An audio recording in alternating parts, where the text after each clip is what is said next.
Good morning, ladies and gentlemen. We're going to make a start. It's 10 o'clock.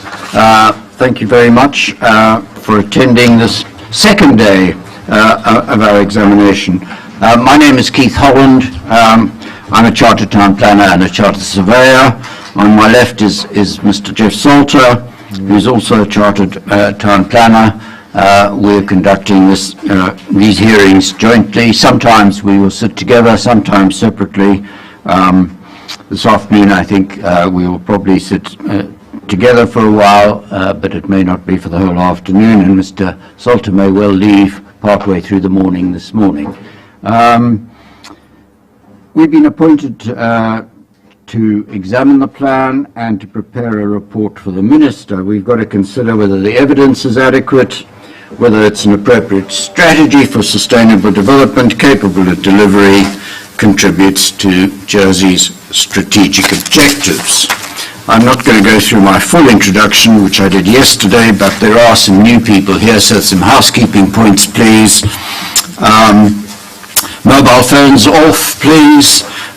Apologies that the lift is not working. The fire exit is the door at the back of the room. Congregate on the grass that you can see through the window. We'll sit roughly until 1 o'clock this morning, unless we finish earlier than that. This afternoon from 2 o'clock until roughly 5 o'clock. Please sign the attendance register, which is at the door as you came in. Now, normally we would go around the table asking people to introduce themselves, but people are joining the table and leaving the table depending on what we're discussing. So if you do happen to join the table and you want to say something, please introduce yourselves before you speak, unless you've been introduced from the chair. When you do speak, by the way, the microphones in front of you are actually for the live streaming, and they don't really help people in the room to hear. So it's quite important that you do speak up and don't assume that the microphone will project your voice around the room, please. Because the sessions are recorded and streamed, you should bear that in mind in any comments or any points that you make. Yesterday, I think we were delighted that people took notice of the point that we made and stressed that we don't want people to repeat their representations when they address the hearing. We've read all the representations. We know what's been said.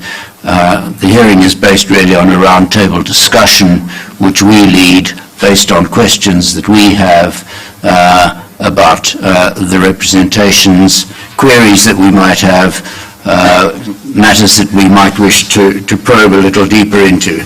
That worked very successfully yesterday, I think, and we managed to get through the program without too much difficulty.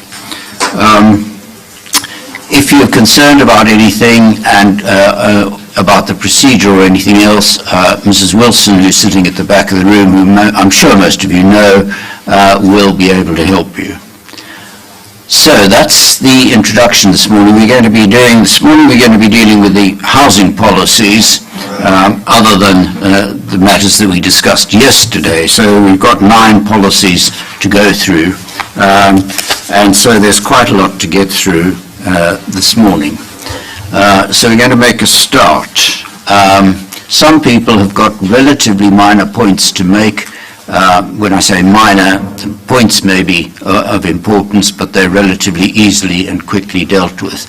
If you're in that position and you're sitting around the table and your point has been dealt with, it would be appreciated if you would actually vacate your seat and allow some people who are sitting behind to join the table, because there are some people who want to say things that relate to policies later on in the chapter, and they can then join the chapter. So I'm going to make a start, please, with Constable Crowcroft. Morning. Morning. Your reference, you wanted a reference to put in to policy H2. on parking and visitor parking. And the Minister's happy to agree with you. Are you content? Yes. Good. Excellent. That's a very good start to the morning. Do you have anything else that you wish to say this morning? Well, only just that I think it's important that parking is one of those things that planning officers, with respect, sometimes think can be decreased in St Helier because of the proximity of work and school and other services. But I continually make the point that St Helier residents have as much right to the pleasures of car ownership as people living in other parts of the island, and not until the island adopts a policy that goes right across the island should unfair restrictions be made on their ability to park. Good. Thank you very much. That's very helpful. The policy number 1 is a very straightforward, uncomplicated policy which nobody has really made any significant representations about. I think it's could be quite difficult to make any objection to policy number 1, which is asking people to take account of quality of housing and good design. But somebody is unhappy. Yes, ma'am. No, I'm not unhappy. But the Jersey Architectural Commission, I represent them, I'm June Barnes, didn't make a representation and have quite a lot to say about quality, which is contained in that policy, and would also like to make some general remarks which we hope you would find useful and which won't take very long. You say you've got quite a lot to say, but you haven't made a representation. Yes. Why didn't you make a representation? Now, that I can't answer, but we are a voluntary body, and for whatever reason, while we were asked to give evidence, we weren't involved in being asked to make a representation. So my apologies. Thank you, but it creates a difficulty for us. Yeah. Because Yeah. all the representations have been available for people to see and for people who've made representations to comment on. Yeah. Now nobody will have an opportunity to do that with your views and your representations. That creates a problem for us. I'm very happy to put what I was going to say, what I would like to say, into the public realm if that would be helpful. You also have the chair of the Jersey Architectural Commission coming to talk to you at another session about general policy. And I think both of us have useful things to say that reflect the experience that we've had of dealing with planning applications on the island, and also on leading on the biannual design awards. I'm afraid that those... And we were invited by the inspectors to attend. Yeah, if I can do with it, I wouldn't run away with general development policies, if that's what... Right, I mean... Sorry, I shouldn't say that. Sotto voce. Hello, you're coming to the general development policy session, aren't you? Is that I'm right? not, but my colleague... Or the Monday, 2 weeks' time, Monday? Yeah, I'm not, but my colleague is coming, who chairs it. I'm here because my background is as a chief executive of a housing association in England with 15,000 units. Over my career, I've probably acted as a commissioner for 10,000 plus homes, and I was until recently on a PLC, a master developer who had over 40,000 homes in pipeline. So I bring rather a lot of experience about housing issues. Yeah, but Mr. Holland's explained it's just too difficult. We can't deal with, brand new representations now. It's not even very easy to deal with them in written form, even to be, later on. I don't know whether the state has an opinion about this. I'm happy to deal with you. You can attend on Monday week in the afternoon about the general development policies, which is what your association's representations are about. Any comments? Yeah, thank you, sir. Perhaps maybe some context in terms of the Jersey Architecture Commission was set up by the Minister to provide critical appraisal to the island's planning system in terms of the critique of development schemes, including residential development schemes. It may have been our suggestion to the inspectors that the Commission attend the hearing today to add any value to the discussion that might arise in terms of matters associated with both housing and also next week when we, in the subsequent session when we talk about general development, simply based on the Commission's experience of matters both in the UK but also their experience of issues and challenges that have arisen in Jersey. So I think that hopefully that provides the context to you. So it was just really to see if they could add value to the discussions today, sir. So are you telling us that the Minister has requested that the Commission attend today and address the hearing? I think it's really to add value to the roundtable discussion, sir. If there are points that arise that the Commission can make a contribution to help you in your deliberations with some of the issues that you want to examine. So it's not, in a sense, to make a specific representation, but it's to add any value to the discussion that may arise. Quite a difficult distinction for us to deal with. My concern is the fairness point, that nobody else has been aware of what the Commission is going to say up to this point. And the whole point about the public examination is that it's public and everybody has access to it in good time, which has always been the case up to now. Yeah, understood, sir. So I think we're not going to accept the situation where the Commission can address this hearing today. I think your points will need to be raised on Monday week where there has been a representation made and people have had an opportunity of considering it. I mean, you did say that you had considerable experience in dealing with the planning with the planning office on the island and the way applications were dealt with. It's not really a matter for us, frankly, that issue. And I'm sorry if you've wasted your time this morning, but I'm sure you understand the fairness point that we have to bear in mind.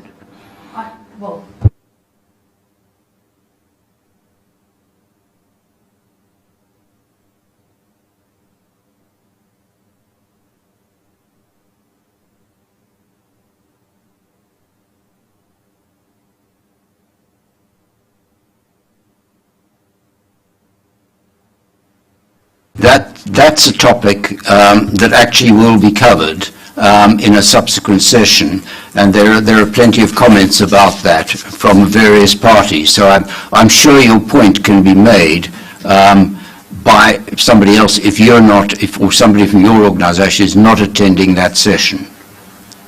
That is certainly a topic that we will be covering. I don't think we are.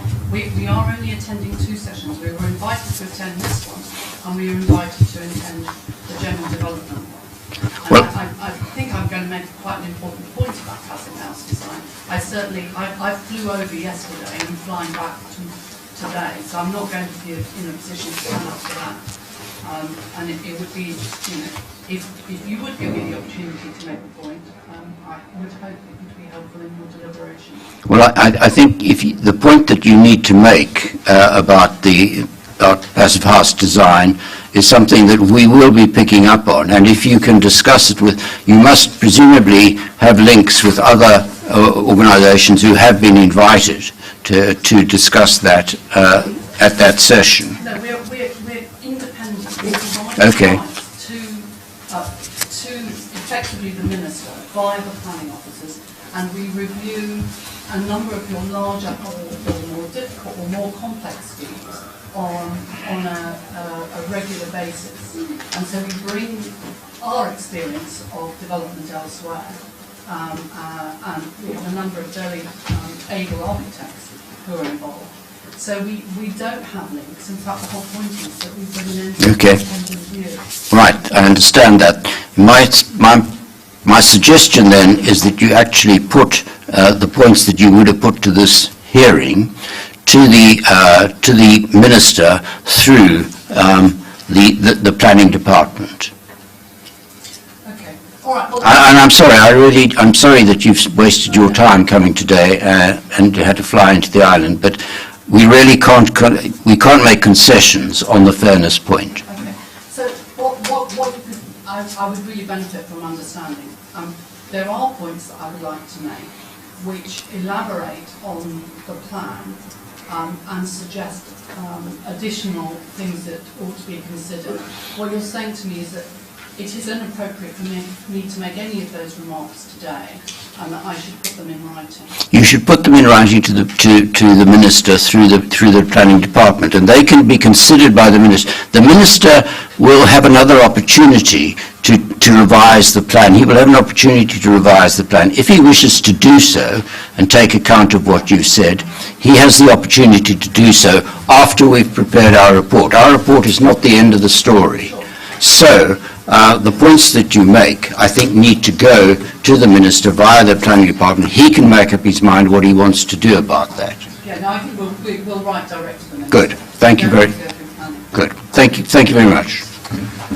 Inspector, if I may make a point of clarification on the procedures for the examination in public. So you'll be aware of the Bridging Island Plan order, which establishes the procedure for the hearings.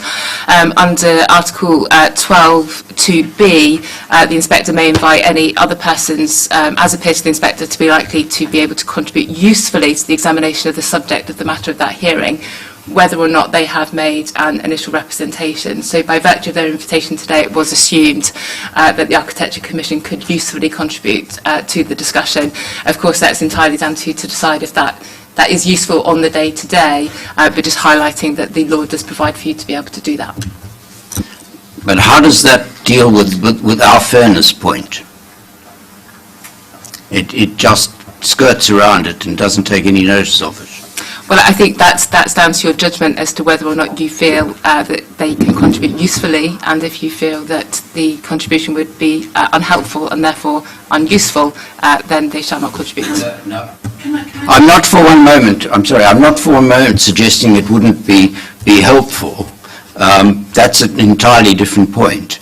My concern is about the fairness point, and I dare say that probably what they have to say is not something which is going to create problems for other people, but it may, and it's simply a fairness point, and I'm sorry, I don't think we can concede on that. Can I just say one last thing, if you give me a moment, which is that if I don't get the opportunity to talk in this room today, then when we send a letter to the Minister, obviously it's a letter to the Minister which you won't have the opportunity necessarily to share at that point. So I suspect there will be one or two things that I would suggest are going to be contentious. And at least for me being able to say those today will mean that other people in this room will have the opportunity to say whether they think I'm right or wrong. Well, we can't... But other people who aren't in the room can't. Yeah. That's the problem, isn't it? Let's see what two other people have to say about this, and then we'll make a decision. Three other people. Sorry, you don't have a label, ma'am. I apologise for that. Let's start with you in that case. Good morning. My name is Tracy Ingle. I'm the Executive Officer for the Jersey Architecture Commission. I would like to make a proposal, and that is, rather than the Architecture Commission saying the things that they could say at the start, could they contribute to the discussion in terms of apposite points as they arise? That way, the discussions have been in the public domain in terms of being representations, and it may well be the Commission could add to that discussion with some experiences from their Jersey practice. And just to make the point, it is difficult, I understand the point of fairness, and if that's acceptable to people in the room, then at least Mrs Barnes has the chance to contribute rather than unable to do so.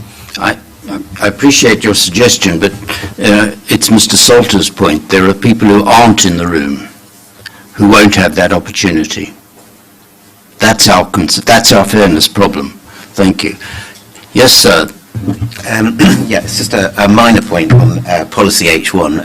As Bob Goddell speaking on behalf of the Chamber of Commerce. One of the issues that we were hoping would be achieved by the draft or the new island plan is greater certainty for applicants. And it seems to me that point 4, which says where relevant, it provides shared internal and external spaces. That seems to be somewhat vague. Okay, we'll pick that point up. I just want to finish with the question of the Commission and their participation today. Do you have a point to make about that, sir? I do. I'm just going to. Would it be a compromise if the lady was to sit over there? No. I'm afraid I'm sorry. It wouldn't. Thank you. I do appreciate everybody is trying to be helpful, and but we're not trying to be obstructive. But we do. I'm afraid. Have a real problem with people making representations to the hearing with nobody else having opportunity. So you would prefer not to hear anything from me for the rest I would prefer not to hear anything from you, I'm afraid. What I suggest is you put it in writing. I think that's unfortunate, but I understand. I appreciate that it's unfortunate, and we do apologise, and particularly as you've taken the trouble to travel to the island. But I'm afraid we can't do anything about it. Sir? Yes, ma'am. I should sit around the table. I was invited, and I would like to understand the procedure, how public and us as state members will be aware about contentious points and can have a discussion in public about it, if it will be submission to the minister and it will go through the internal. This is the whole idea that we'll debate here between H1 and H9, if we are invited then to know where the difficult points. So is a comments, would it be possible to at least have a submission that will be published to further consideration that we can address at the preliminaries on the 2nd of December? Well, thank you. But again, we have the problem that if a representation had been made, then obviously, then that would have been fine. But in the absence of representation having been made, I'm afraid I think our hands are tied in terms of the fairness point. I'm sorry about that, but that is the ruling that we've made. Sorry? Yes, sir. To the Deputy's point, I think given Mr Holland's clear position on this, perhaps what I can offer is to confirm with the Minister before the opening of this afternoon's session how he might respond to receiving a letter from the Architecture Commission with their written comments, and then at least we would have an answer to Deputy Gardner's point about how they might be made public and shared with others. No, thank you. That's helpful, Mr Skelton, and I'd appreciate it if you do that. That's very helpful. Thank you. Excuse me. So, in terms of the public domain, the list of attendees is in the public domain. The Architectural Commission is on that public list of attendees.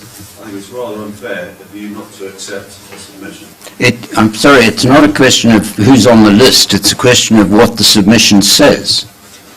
Yeah, I've just asked for that to see what your Commission's representation was, so we can have a quick look at it to check whether there's anything relevant.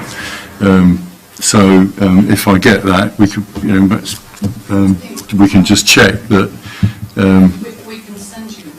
you've had something that's in the public domain. Switch your microphone off, please.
Right, ladies and gentlemen,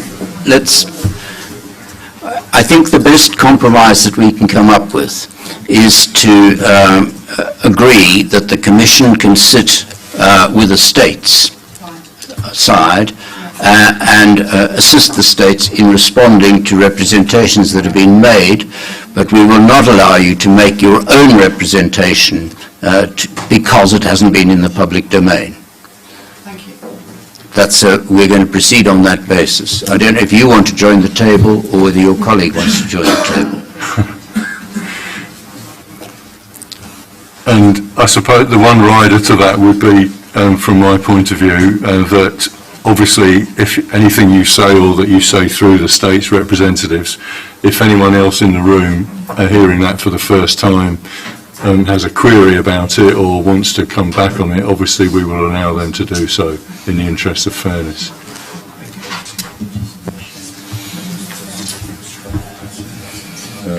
Mr. Bull wants to say something. Is it about this, Mr. Bull? It is largely about that, actually. Put your microphone on, please. Well, the question really is to do with design standards within H1. The Minister for the Environment... Okay, hang on, let's leave that for a minute. It relates. So, yeah, okay, yeah. We'll deal with that once. So this has been sorted out. Let's just get them settled and then, we'll come to you, Mr. Ball. Thank you. Good. Right, Mr. Ball. So, thank you, Mr. Bull, on behalf of the Association of Jersey Architects. One of the queries we have is to do with SPGs, as you know, unprinted, and the detail of which we aren't able to access at the moment. And so with the proposal for design and specification of new homes, the question would be what is that supplementary planning guidance going to contain within quality? And is that likely to include things such as passive house? What are the indicators that we're looking for, and what will we as the designers be looking to design towards as we go towards zero carbon economy? I kind of put that really to the table opposite me, which has grown slightly. That relates to your representation, Mr. Bull. You made a representation. I had a question earlier for you. Okay. About the SPGs, and you point out that there hasn't been a great history of the production of SPGs on the island. It's a point that you've made. Correct. My question really was whether you thought the proposal for SPGs was clear enough, but clearly you don't. We welcome them. We've seen many drafts SPGs which we're currently working to, despite them not being formal documents. So really it's a case of there's never been a better case for those SPGs to be in place urgently, and we really welcome them, not from just the designer's perspective, but also from the planning officer's perspective. We want them in place, and we want them as soon as we can have them. But what is the indicator of what will the content for design for homes include? Yeah, okay. So your question really is about a good practice, because we can't, in the plan itself, put in all the sort of detail that perhaps you're talking about. So the question is whether you want what you want us to do about the proposal that's in the plan, or whether you're simply making a point about for the benefit of the states and the production of SPGs. Yeah, I think it would be good to have a timeline on them, to say they will be published by this Bridging Island plan. The completion of the Bridging Island plan, perhaps. That would be ideal. Difficult, but ideal. Okay, let's come back to the states and see what they say about timing of them. Thank you. Natasha Day, Senior Planning Policy Officer. We very much appreciate that the delivery of SPG over the last decade has been slower than we would have liked. We've spoken before about resourcing challenges that we are also up against. The plan does set out a number of additional supplementary planning guidance requirements, and I think it's important that we don't avoid talking about those, whether we can or cannot resource them. We need to identify that improvement is necessary. Of course, there'll be a a necessary requirement to prioritise that SPG. We have a finite bandwidth to produce such guidance. Design for homes, passive house requirements and the development briefs for the rezoned housing sites are likely to be at the very top of that list. And I can update you now that both the design for homes and passive house guidance is already underway, and we have sought consultancy support to help us make sure that that is delivered in the most timely fashion. Thank you very much. Yes, ma'am. Just from the point of view of the Commission, just to confirm, the Commission strongly support the provision of a housing design guide and have offered assistance to bring that forward using the skills within the Commission and a commitment to work with the local industry as to what that actually means for Jersey to ensure the best quality housing as we move forward into the future. Thank you very much. Right, Mr. Bull, do you want to come back on any of that? Probably not. Good, excellent. The Chamber? Yeah, I just wanted to remake the point that within... No, I don't want a point remade, sorry. If you've made a point, that's enough. Okay, I'll make the point that the current text in the prelims to Policy H1 are suggesting that there would be areas that would be incorporated into the SPG which would actually serve to lower densities in built-up area sites or indeed in housing as a whole, which seems to me to be contrary to the intention of the island plan as a whole. Sorry, I'm struggling to follow your point, I'm afraid. You say in the introduction to the policy H1. Yes. Which particular bit of text are you worrying about? Well, for instance, there is advice on how to organise flats, for instance, and the requirement for dual aspect homes. Obviously, that's a nice to have for sure, but it doesn't necessarily deliver the highest densities. And our experience, I'm an architect myself, my experience of design for homes is that there is very little consultation with people who actually design the homes during the course of the preparation of those SPGs, and not really all that much understanding of the implications of what is proposed. Obviously, I've seen the recent SPG, which is in draft format, and we as Chamber, and I know the Association of Jersey Architects, have commented on various elements of that. But certainly there are large areas of it which are designed to make houses bigger, make the distance between houses larger, and generally to reduce the potential density of development, which, as I say, is in theory contrary to the main aims of the island plan. But what do you want us to do about the policy in the plan? Well, I suppose really the point is that there's large sections of the island plan as proposed in draft format at the moment which are unknown and are therefore it's not going to provide applicants with any greater certainty, because at the moment we don't know what size we're supposed to be designing houses to.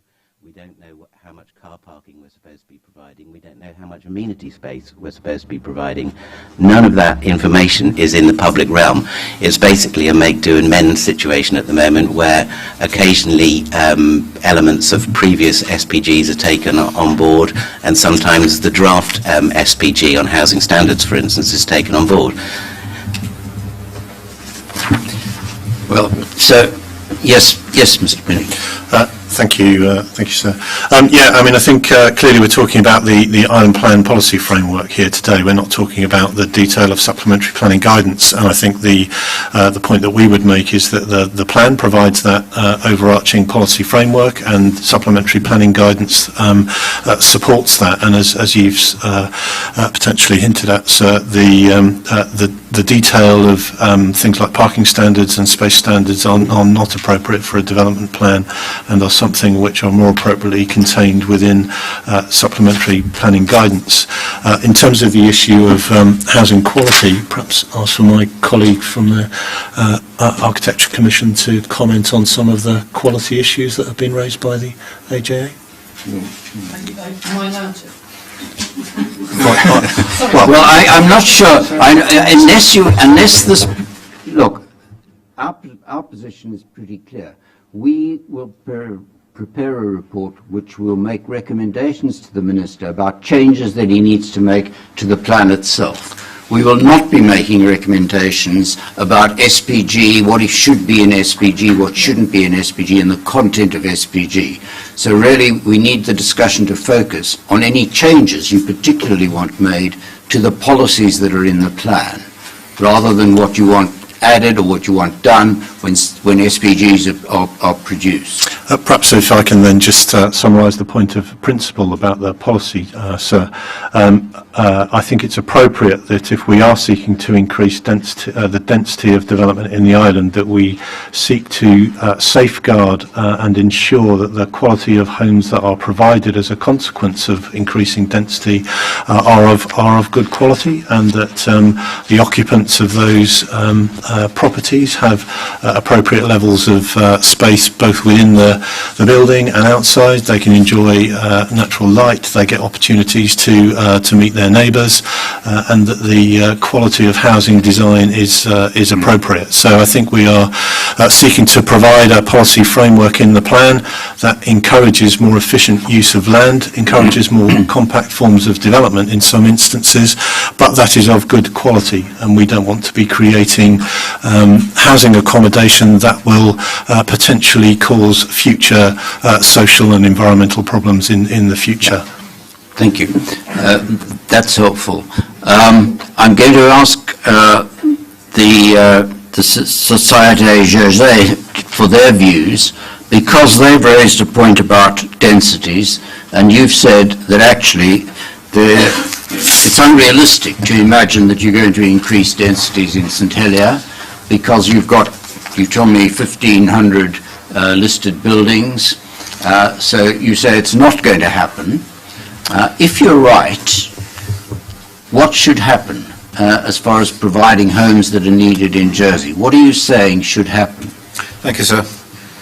Could I say, first of all, that the Société is not anti-development.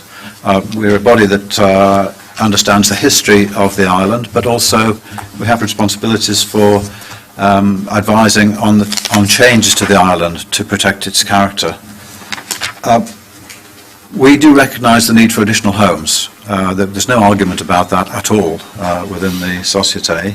Our main interests lie in development in St Helier, and we are now concerned about the scale and pace of change, coupled with a policy insistence that there should be the highest possible density. Those three things taken together, we do believe in recent developments, and developments now coming forward, are damaging the character of the town. If I could just refer you, sir, to paragraph 4 of the preamble to policy H2. It does say a positive design-led approach to increasing the density of new development within its context will ensure that the identity and character of each place is enhanced and, where relevant, protected. We don't see that aim is currently being delivered. It's a complex matter, and if I could make a few further points, sir. First of all, on the Architecture Commission, whose brief is to advise the Minister on significant development, but we are not satisfied that the Commission has sufficient weight in this matter. It doesn't comment on every major development, and it is not all that transparent how they engage with the housing development sector. We think that the Commission's role should be strengthened, and it should be mandatory for significant developments to be referred to the Commission and for their comments to be made known. That's a policy change that I'm suggesting. Perhaps well, what you're really talking about is the way the states have dealt with planning applications, the decisions that they've made, and what you think they should do about having to consult other people and take more notice of the Commission. All of those things may be very desirable, but I get back to the same point that I've made earlier. What change do you want us to make to the policy in the plan? That's really the point, rather than what is good practice and what is bad practice and how you want the states to behave. That's our problem. We need to know from you precisely what changes you would want to make to the plan. I think the housing policies do not place sufficient emphasis on the need for balance between this driving objective to provide new housing, which we support, and an equally strong aim, in our view, to respect and cherish the built environment of the town in particular. That balancing requirement, we do believe, needs to be strengthened, because recent experience shows that very often the need for housing simply overwhelms the heritage voice. I do understand that point. Mike, get back to you. You say you support new housing. Where should the new housing go? We've, yesterday, sir, given our view on that we think that the balance of spread of new development is sound, much of it in the town centre, and with some housing elsewhere in local centres and so on. But we would not want to support development at any cost. And there's a danger in, we believe, that in allowing development which is perhaps too dense and too large for its setting in the town, then we are destroying one of the long-term benefits of having an island of this quality. Okay. Can I add to that? Yes. I would say three things. First of all, I fully support what the gentleman has just said. We have seen schemes come to us which take no notice of the surroundings. In fact, in one case, 3 listed buildings were taken down to allow a rather dense single aspect flats to be produced, which will have overheating issues potentially in the future. So I think there is an issue about conservation. The need for conservation areas is covered in the plan and is much welcomed and will help. There's also an issue about emissions, because if you do go for single aspect homes, flats on corridors which are not naturally ventilated, and what the design we're seeing is very deep flats, 1 and 2 bedrooms with kitchens in the darkest part of the house, of the flat, you're going to have issues about keeping those places cool. Passive house design will help on the public housing, but at the moment it is not going to be required for the private housing, which we think is extremely basically stupid, because it presents both the design, the architects and the construction industry and the development industry in the island with having to build to 2 standards. But it also means that while poorer people will benefit from passive house because it will be easier to keep warm, richer people in the private sector housing, if it overheats, will of course be in a position where they can put air conditioning in, and that will have significant issues in terms of carbon take and increased emissions. So we think that ought to be looked at. We also would think that car parking needs to be looked at carefully. We have seen schemes which have... Mrs. Barnes, I'm going to stop you. What you're talking about is what has happened in the past, and what you're talking about is trying to get good practice and raise standards. Now, is there anything in the policy which would prevent that from happening?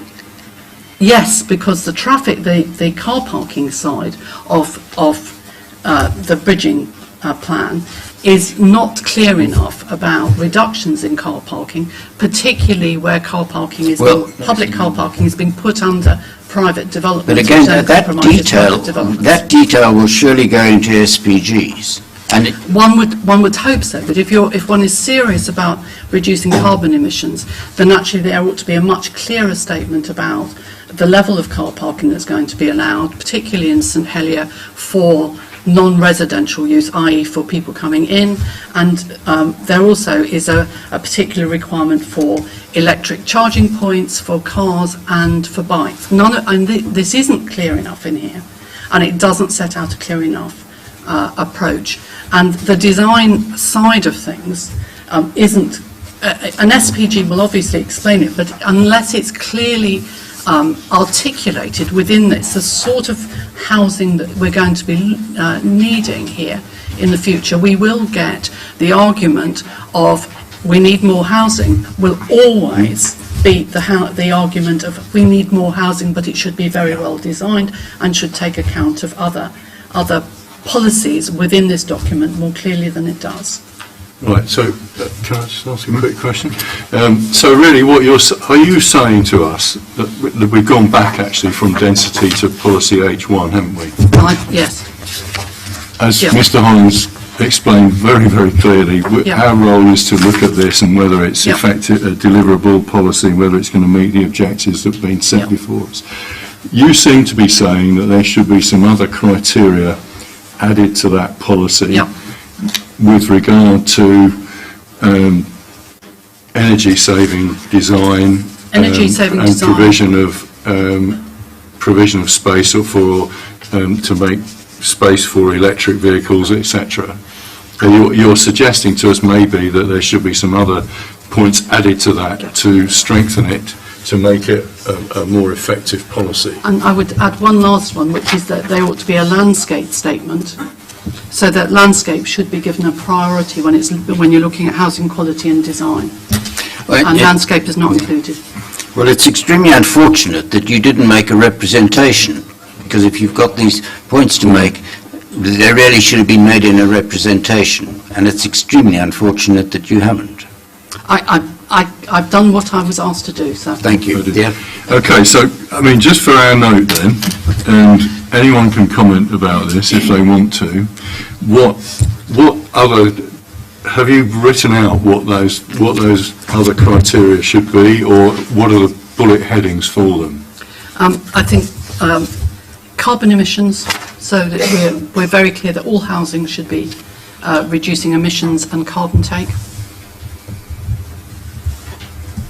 Yeah. That there should be more clarity about parking relating to housing, which should take account of location. That any parking that's put in should be have electric car parking spaces, and So, that there should so the be bullet heading is parking, parking. and the third one was landscaping, wasn't it? Yeah, and emissions. Right. Do the state's officers have any comments on that? And were you aware that this was going to be said today? The issues that the Commission raised, they've raised in the context of development schemes, so we're aware of these issues being of concern to the Commission, and I think clearly as the Minister's advisors on these matters, the Minister will reflect on them. In terms of the structure of the plan, there are other parts of the plan where these issues are addressed, so I think perhaps the issue for the inspectors is whether there's a need to cross-reference some of these issues in the housing policy, or whether these policies should be read as in their own right. So clearly we will talk about issues of transport and parking in a later session, and then we would ask the inspectors to have regard to both the strategic policy framework provided by the plan when we talk about climate change challenges, and then the detailed policy framework that supports the delivery of those strategic objectives, of which car parking provision will be one of those, as will promotion of active travel, etc. Okay, so what you seem to be saying is that you don't think it would be appropriate to amend or add things to policy H1 as it stands, but maybe except for possibly a cross-reference to other policies? Possibly, so we would welcome your views on that, and I think whether there's sufficient. I'd welcome your views. Whether there's sufficient emphasis given to the issues raised by the Commission in either the policies in H1 or in the other relevant policies where we talk about parking provision, where we talk about passive house standards, where we talk about landscape impact. Yeah. So, And could Can I just, no, hang on then. So let's just finish this off, and there's a way forward for some of these other matters as well. If you would like to consider that and put forward a note to us before the say hopefully before we restart Monday week, and put that in the public domain so that anyone else can just see it. Yeah, sure. I think that would be a helpful way forward. I agree with that. And that applies, I think, to the note that we were requested yesterday about the housing numbers, sure. so that people can have a chance. And I think, obviously, in fairness, we'd have to take comments about those. Yeah. Well, obviously we take comments about those, but there'll be, warning, there will be a very short period with which anyone would have a chance to comment on those. Perhaps if I might suggest, sir, if the Commission were able to publish the points that they wish to make, we might make a response to that, as we have done on other representations, and then you consider it in that way that's consistent with other representations, if that's helpful. Well, that's difficult. You can make a response, but it's tricky. Other people won't have that sort of or won't. They might have a very short period in which they could make the representation. I think that would be unfortunate, actually. Yeah, what we're saying, what we've asked you, what we're asking you for something, and I think that's fair, and that's been heard. Everyone's asked what we've heard for today and yesterday. That's a different thing to them just putting in their representations. Okay, understood, it's helpful that they can feed into today through you. But that's the way that we normally do things to ensure there's some fairness. If we've asked for further information, obviously people have to have a time to comment on it before we finish our report, but it would be a very limited period. Understood. Can I perhaps return to some of the comments that were made earlier about by the Société in relation to identity and placemaking? Let's just pick up these points. Let's just pick up these points, and then we'll invite you back. Fine, thanks. Yes, this is National Trust. Yes, so it might just help that the National Trust for Jersey has actually raised the issue of carbon reduction and neutrality in our representation in relation to policy H1. No, thank you. And of course, emissions will be a matter that we will discuss later on. And of course, also we have now the roadmap that the states are proposing. So things are certainly moving in that field. Yes. Thank you, sir. Yes. May I ask the Department a question, because that will help me understand whether a point that's occurred to me is helpful? Yes. Or not. Yes. Could you, sorry, apologies, Stephanie Steedman, K Planning. Could you advise whether policy H1 applies to housing across the island, notwithstanding whether it's in the built-up area or the countryside? It's a generic policy, sir. So it might be helpful to make the point then, sir.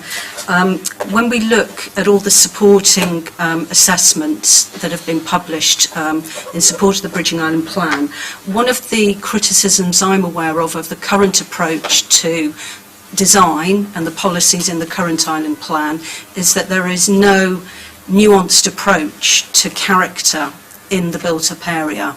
It's either in the built-up area or it's in the countryside. There's more thought given to housing character and landscape character when you step outside the built-up area. And I'm just wondering whether it would be helpful in that policy if we're thinking about design, because clearly design is going to respond to context, and the Minister has done work to understand context through the St Helier Urban Character Appraisal and also the Jersey, and I apologise, I always forget the name of it, Jersey Integrated Landscape and Seascape Character Assessment, whether it is worth having in that policy some cross-reference to those documents where some of that more detailed consideration of character is already available. That was my point. Thank you. Do you want to pick that point up briefly? I can do, sir, and it perhaps gives me an opportunity to address the point that was raised by the Société earlier on. The point was made that some of the schemes that may have been approved under the current island plan have challenged townscape and local context, and of course we're in the process of reviewing the planning policy framework by which planning applications are determined, and one of the emphases in this plan is about placemaking and is about identity. So we would submit, sir, that the draft plan is looking to strengthen the policy framework so that greater consideration can be given to those issues of context, local identity and character through the new policy framework prepared in the draft plan, and picking up on the point that's just been made about the nuance of different parts of the island, and in particular different parts of the built-up area. Clearly the structure of the new plan identifies and distinguishes between different places in the island. We have the places section of the plan, which is a new element of the plan relative to the current island plan, and there are general design policies and placemaking policies that talk about local context and local identity, and we would expect those to be applied and used to identify the different character that different parts of the island's built-up area have. In addition to that, clearly we've prepared some work to inform the island plan, and specifically are conscious of the impact of development pressure on St Helier, and the St Helier urban character assessment will be used to inform the development of new supplementary planning guidance for the town in particular. The previous iteration of the urban character appraisal was used to prepare design guidance for St Helier, and we would see the latest review also to support the preparation of revised supplementary planning guidance to ensure that the character and context of different parts of St Helier are appropriately considered through the planning process. Thank you very much. That's helpful. I'm going to try and bring this down to a very simple level. Very simple question. For the trust, the National Trust, you have asked for the wording to be changed. Do you think reference should be made to an appropriate standard rather than a minimum standard? Do you have any views about that on the state side? If we're referring here to densities, is that... We are referring to densities. Yeah. You've got a word minimum density, and I think the Trust wants you to refer to an appropriate density. Sure. I mean, I think the way the policy is constructed is that we make reference to a minimum standard, but then there are a number of tests that apply to that, and there is an exceptional provision there that if that a minimum standard is challenging the particular townscape context, then there would be provision within the policy to allow some flexibility in that respect. Okay. It's in the reference to the proposal. Perhaps just to add, sir, in terms of the preparation of standards, we would seek to consult and engage with both bodies such as the Société, but also interested stakeholders in those parts of the island where any density guidance would apply. Okay, thank you. Well, those will be interesting discussions. Yes, sir. Can I ask about that consultation? How will that consultation take place, and when will it take place? I don't think we want to take up time about that sort of an issue, but I'm sure if you ask the state side out of the session, you'll get an answer to that. I want to move on just and ask the Chamber. The Chamber has been extremely critical of the Council of the states. And you don't think they've been proactive enough, and you don't think that they've done, you think the politicians take too much notice of what the public say, a lot of criticisms of the states. My question to you is really to ask you what you mean when you say you think there should be more open thinking. What are you saying? I was referring specifically to Your microphone, please. Your microphone, please. I was referring specifically in that aspect to the general presumption against new units of accommodation in the countryside. That's what I was saying, that there should be a more open approach. And specifically that is because of the difficulties, as we've just been hearing, with regard to increasing densities in the built-up area. We discussed yesterday that the low-hanging fruit of increased density have probably already been mostly picked. So the challenge to provide additional units of accommodation in the island as a whole needs to be looked at in a holistic fashion. And I just believe, not me, but the Chamber believe, that the concept that new units of accommodation within the countryside is unsustainable is actually not a sustainable approach. There are several areas within the countryside where there are effectively brownfield sites which are prevented from providing additional accommodation, much needed accommodation, simply because if it's a new unit of accommodation, it's just not allowed. There will still be in this Bridging Island plan the potential for providing units of accommodation for supported relatives. However, that's not really addressing the issue, it's addressing an issue. I just think that there's a large amount of opportunity for using sites in the countryside to assist in the provision of additional units of accommodation, and in theory that would potentially reduce the need to rezone greenfield sites.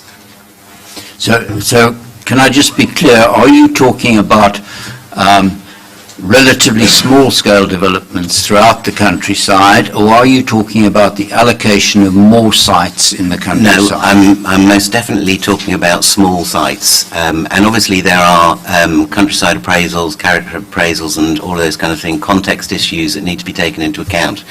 The fact is that there are several, again I'll speak as an architect, there's several sites which we've come across in the last 10 years which would in effect improve the character of the countryside, but because one is looking at providing additional units of accommodation, it's just not even taken into consideration. It's a straight no right from the start in terms of the island plan.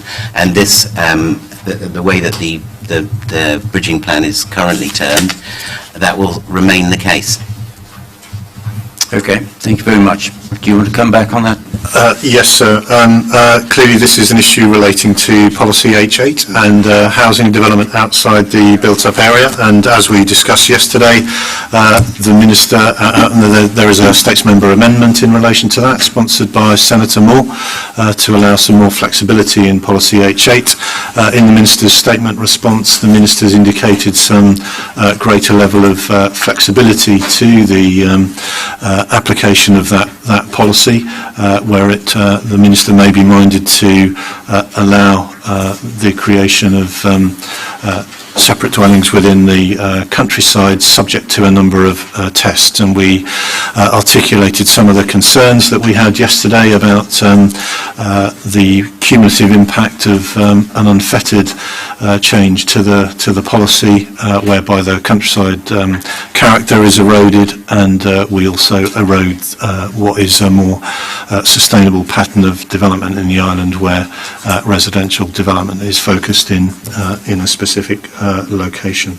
And inevitably we'll consider some of these the sites that are raised in this context, so perhaps either later on today and tomorrow as well. Okay. Thank you. Can I just say something on that? That's SR 40, SR 40. That's right, sir. And you're, just checking what you're allowing.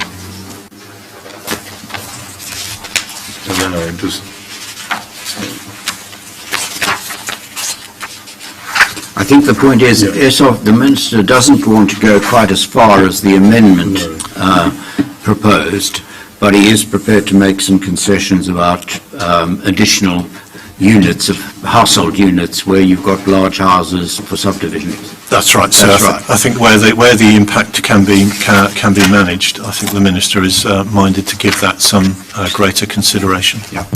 sorry, can I just say something about that? Because there is a potentially contradictory item in the new Bridging Island plan, which states that within the countryside, replacement buildings should not be larger than those being replaced in terms of gross floor space. Now, obviously, I'm not suggesting that all developments of the sort that I've just been discussing should be larger than what's replacing, but on the other hand, that seems a somewhat restrictive scenario if, for instance, one is trying to demolish let's for argument's sake, say a disused agricultural shed and replace it with a new unit of housing. If the current size of the shed is just below the minimum standards for residential standards, then you kind of have to make it bigger. But the way that particular policy is worded at the moment means that you can't make it bigger. Which policy are you referring to? I'm afraid I haven't got it to hand, but it's within the countryside. I think it's a coastal. Sorry, H8 is it? H8. Well, we're going to be picking up H8, so perhaps we can go through and we'll pick it up later in the session. If you can bear in mind that we'll pick it up later, you may be able to offer us some wording that you would recommend to us, and we can think about that. If I may, Inspector, the reason why that wording exists is because the demolition of a large agricultural building and creation of a new unit would be contrary to policy, Yep. so we have made no provision for that. Yeah. I'm not sure it would be contrary to policy, not in all instances. Well, let's have this discussion.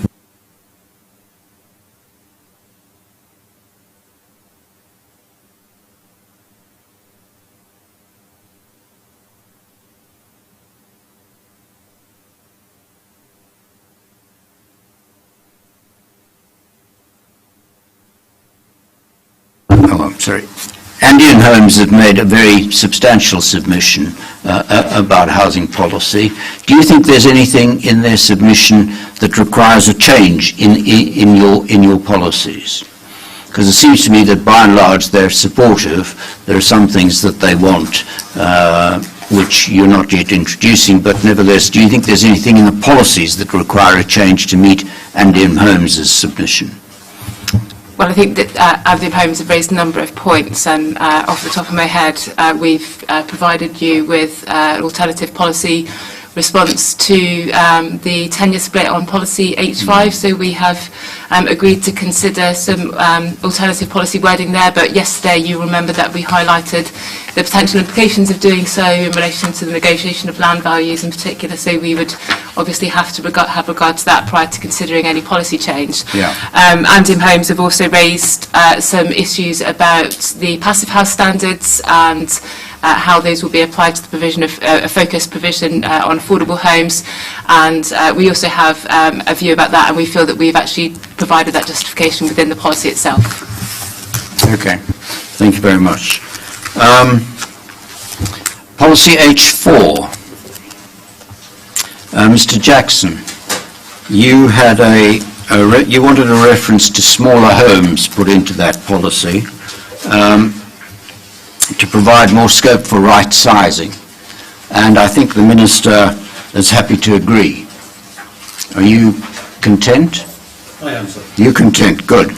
We've got somebody else who's happy. I'm going to come to the states, though, on the policy, because as the amendment has been drafted, it seems to me that the policy for having more smaller homes would apply to all residential development, which seems to me not very helpful, because presumably if you've got one or two houses, you might not want, you can't apply the policy. So it seems to me that you should have some sort of size threshold drafted into the policy, perhaps 5 houses or 10 houses or whatever.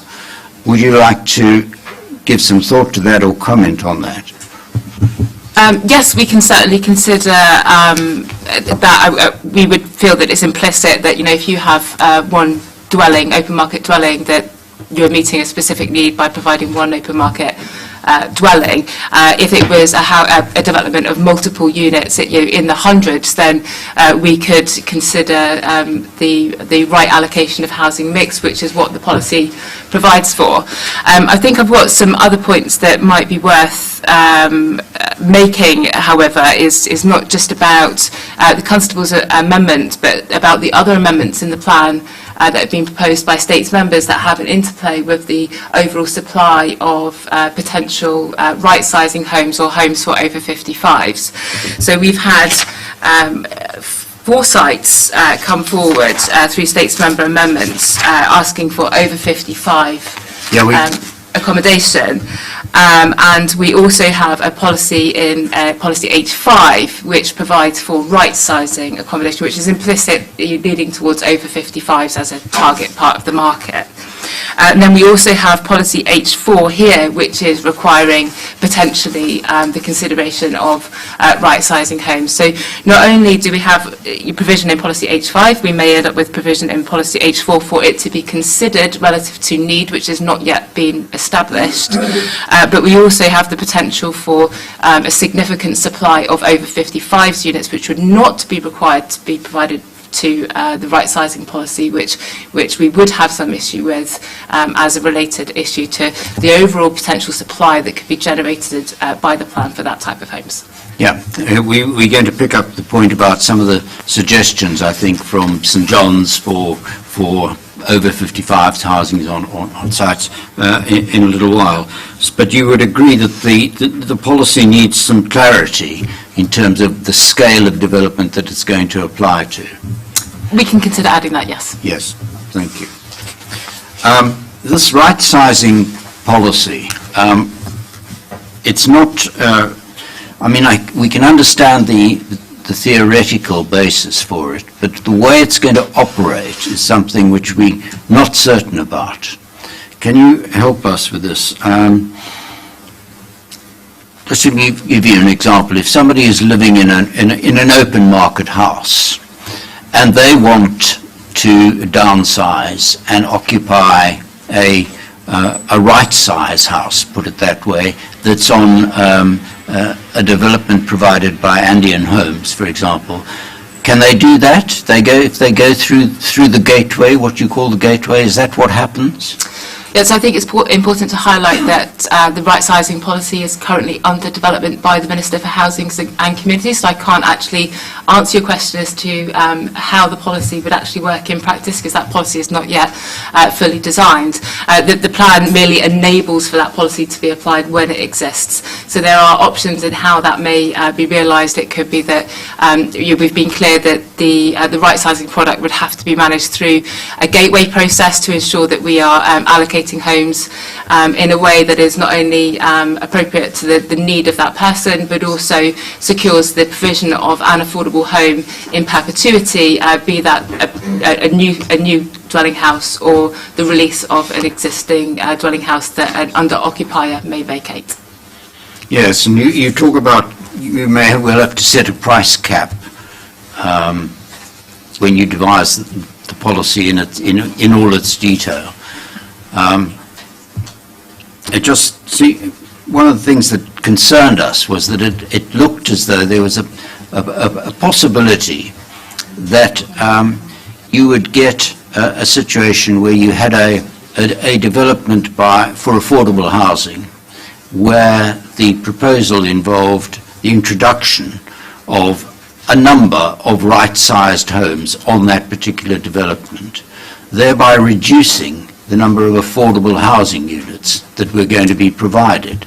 And given the emphasis on the island on the need for affordable housing, that seemed to us raise a few questions in our minds. So that's exactly why the right-sizing product would have to be managed through the gateway and through a policy that would secure the release of the person's home as an affordable home. So it may be that affordable homes are provided in other locations as a result of that affordable housing site. So you'd have the proportion of affordable housing that was determined for that site, and the right-sizing proportion may be a market accessible person who moves into that property, but that is only on the basis that the overall provision is still met because they have released a property that they are currently under occupying.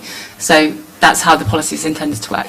But if they release that property that they're currently occupying, that property might be far too expensive for somebody who wants an affordable home. Which is what the right sizing policy needs to address. So it needs to address how it can manage the cost of that property to be occupied.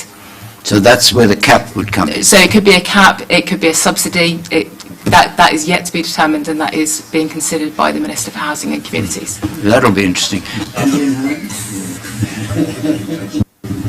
I think so. Actually, you've kind of made the point I wanted to make, is that when you look at the provision for affordable housing in the draft plan, it looks predominantly at the gateway demand as it is today.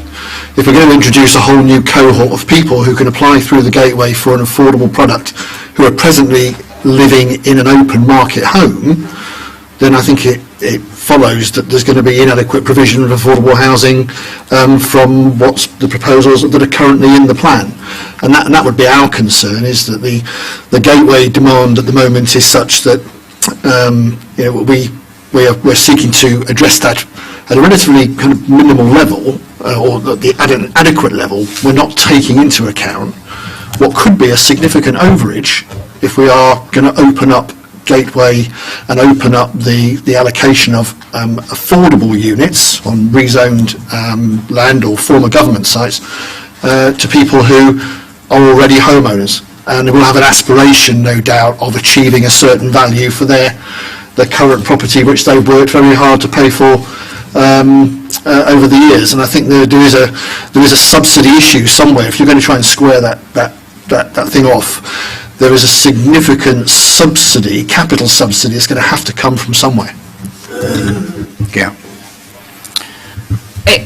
I would like to add that the introduction of the policy mechanism into policy H5 has regard to recommendations of the Housing Policy Development Board, and it's also embedded as a policy aspiration of the Minister for Housing and Communities Housing Action Plan. From a planning standpoint and sustainable communities standpoint, we've heard much from the rural parishes in particular that there is a demand for smaller homes within their local parish to enable older people to release their larger dwelling but remain in the communities that they have always lived in. And we've tried to respond to that and realise the kind of consequential benefit of potentially releasing some larger, lower density homes in the rural parishes for families who can very usefully occupy those homes.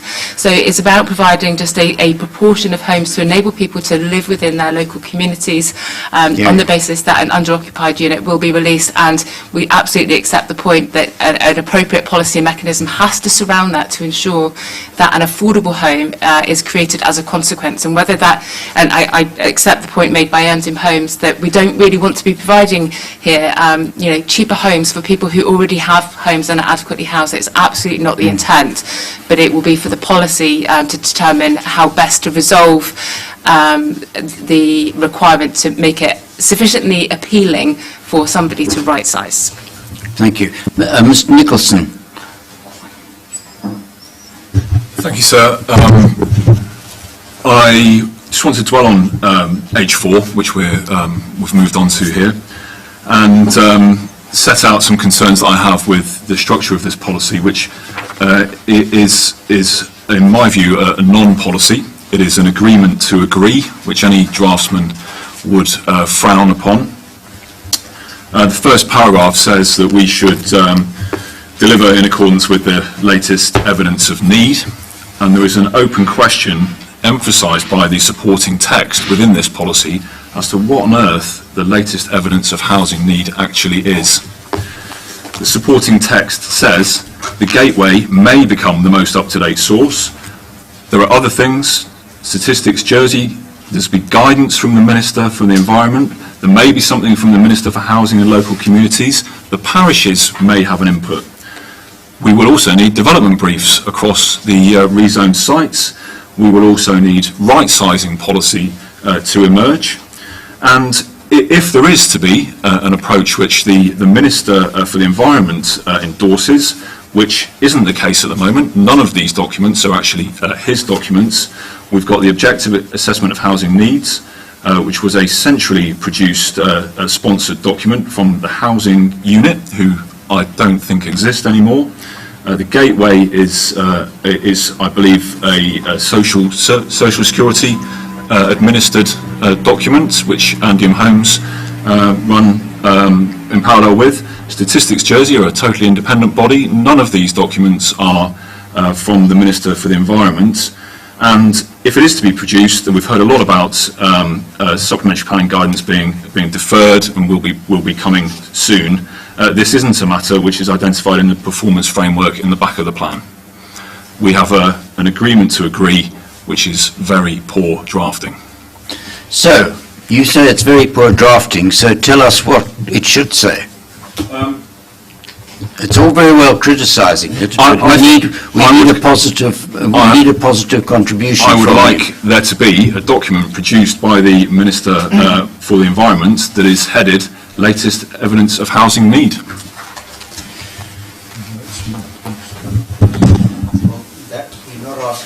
You're not asking for a policy change, you're asking for something to be produced by the Minister. And I'm going to give Mr Skelton a chance to answer. It's just to return to a point I made yesterday about the continuing evolution of the government's policy-making capability.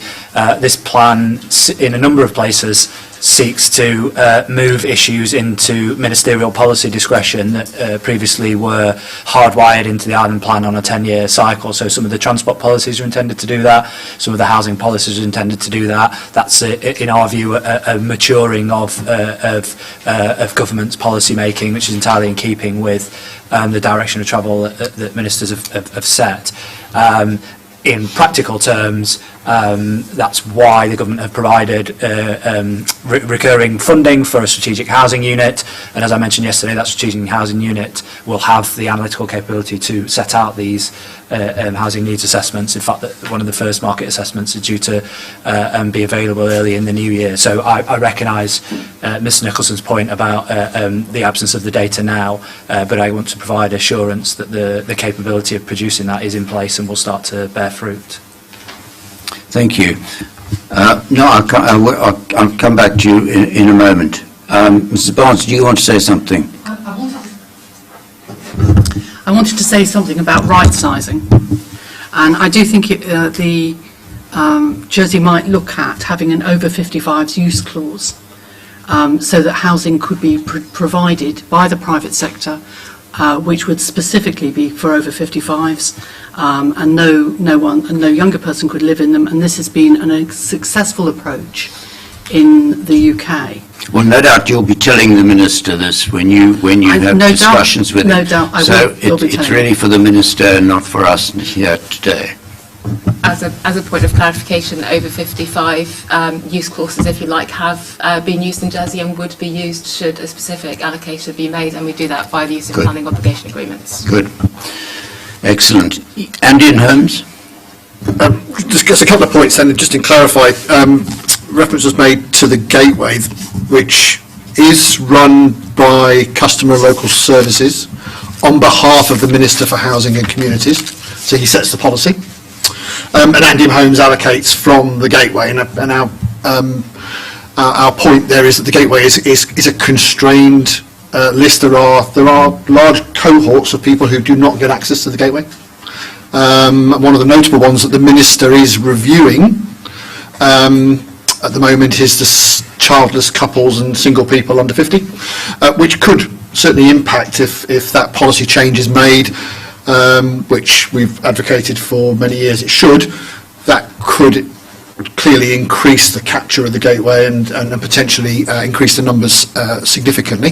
And that is a policy that he is currently reviewing as we speak. Mention was made yesterday, and again was touched on today, in terms of the tenure split for proposed rezoned sites, and the arguments that Andy made for flexibility. Well, there actually were 2 points that Andy made. One was that our feeling was that the default position should probably be to maintain the policy that was in the previous island plan, which was 80% rental, 20% purchase.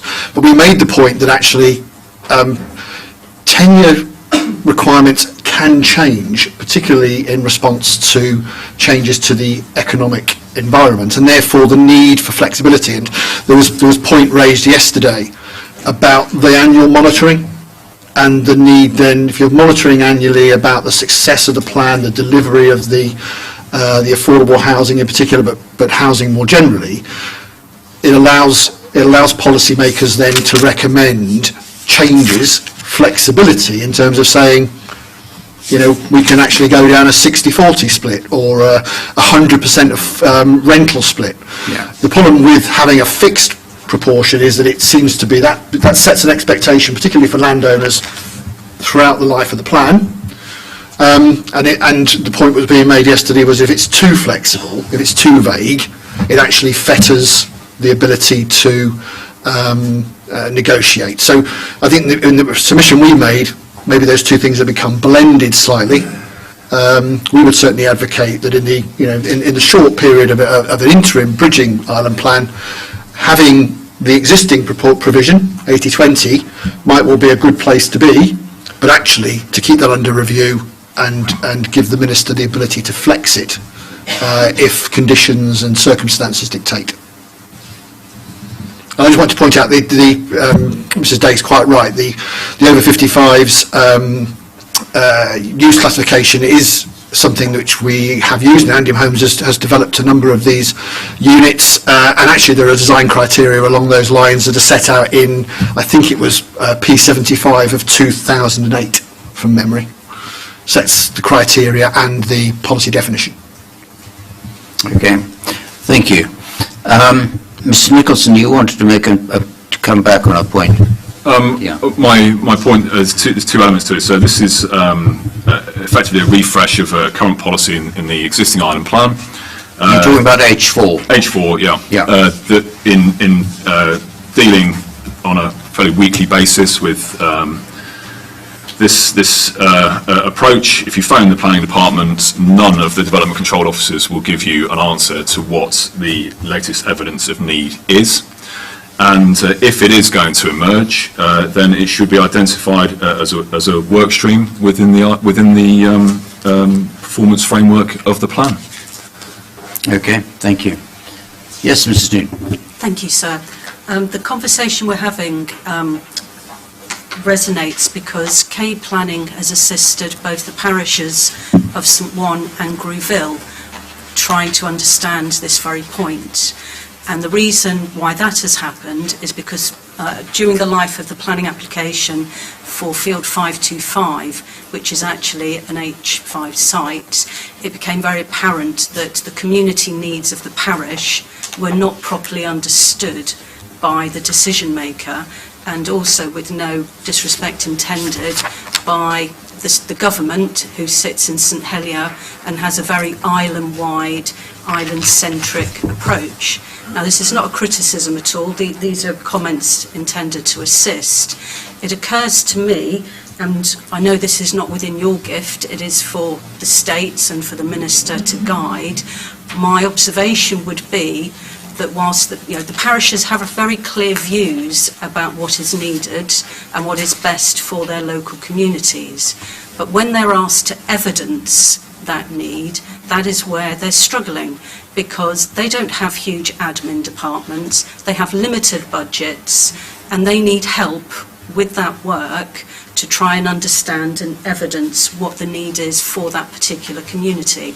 And we've heard Andium talk about the risks of having a rigid island-wide approach to tenure and all those other issues. It needs to be made more specific to the community. So in an effort to be positive and constructive, what I would suggest is that for policy H8, at the end of the first paragraph, we would have some words along the lines of having regard to the needs of the community where the housing is to be located. And I think that would then help the parishes put pressure on the Minister and help them understand what work they need to do to meet that requirement of evidencing need. and perhaps even working with the government, central government as well. Thank you, sir. So just so that I can be clear, putting those words in, you think will help the parishes in persuading somebody in the States to provide resources for them to actually identify their needs more accurately. I do. It's better than no words, and it helps them with their thought process about what they need to do. Okay. Yep. All right. Thank you. Do the States want to come back on that? Only that the plan provides for the overall needs of the island. We've, in considering that, had regard to the local needs of the parish, but those needs are often, as Kay Planning have highlighted, difficult to evidence or based on an evidence base that doesn't quite meet the same standard as Statistics Jersey when they produce their reports for us. Of course, we take a census on an island-wide basis. We don't take a census on a parochial basis. So our kind of really detailed understanding of need and how people are occupying developments is provided on that island-wide basis. I think the plan adequately provides flexibility, particularly with the policy H5 and also policy H6, to provide development that meets a local need, but we would require that evidence base to be provided, and that evidence would need to be robust. I mean, this comes back to a question I asked you yesterday, really, about the allocations within the villages of affordable housing sites and how well they were related, whether a factor in that allocation process was the housing needs register, and presumably that means the gateway register. And is it possible to extract from the gateway register of needs a local dimension which sets out roughly needs within each parish? Mr. Meriton, yeah, please. It's certainly possible to identify from the current gateway data where individuals are currently living. So one might make the assumption that if they want to stay in the community they're living in, you can draw some conclusions from that. I think it's entirely possible if the policy requirements are such that level of detail about aspiration, about where people would like to live, perhaps where they've got family links. It's perfectly possible to do that. We looked at a development with the parish of St Peter a number of years ago, and the parish of St Peter had their own list of people who had put themselves on the parish list for housing. We took that list, we worked with the gateway, we put those three people through the gateway test to make sure that they were in housing need, and we then ran a number of additional criteria through those applicants which tested their links to the parish, and were able to evidence that there were sufficient number of people who were on the parish list who would also qualify through the normal gateway criteria, who were also able to demonstrate links with the parish. So it's perfectly possible to do that with work. Annual Homes is just in the process of taking over the purchase element of the gateway from government, from customer and local services, and one of the things which we will be doing with the applicants on that what was band 5 of the gateway in the coming months is augmenting the information that the gateway holds on them, both in terms of what it is they're looking for a future home, but also in terms of their financial capability, so that we can understand the kind of policy interventions which might be needed in order to make an affordable home possible for those applicants. So I think if the policy requirement is there from the plan, I think the gateway is well positioned to be able to ask those questions to make sure that level of information is available.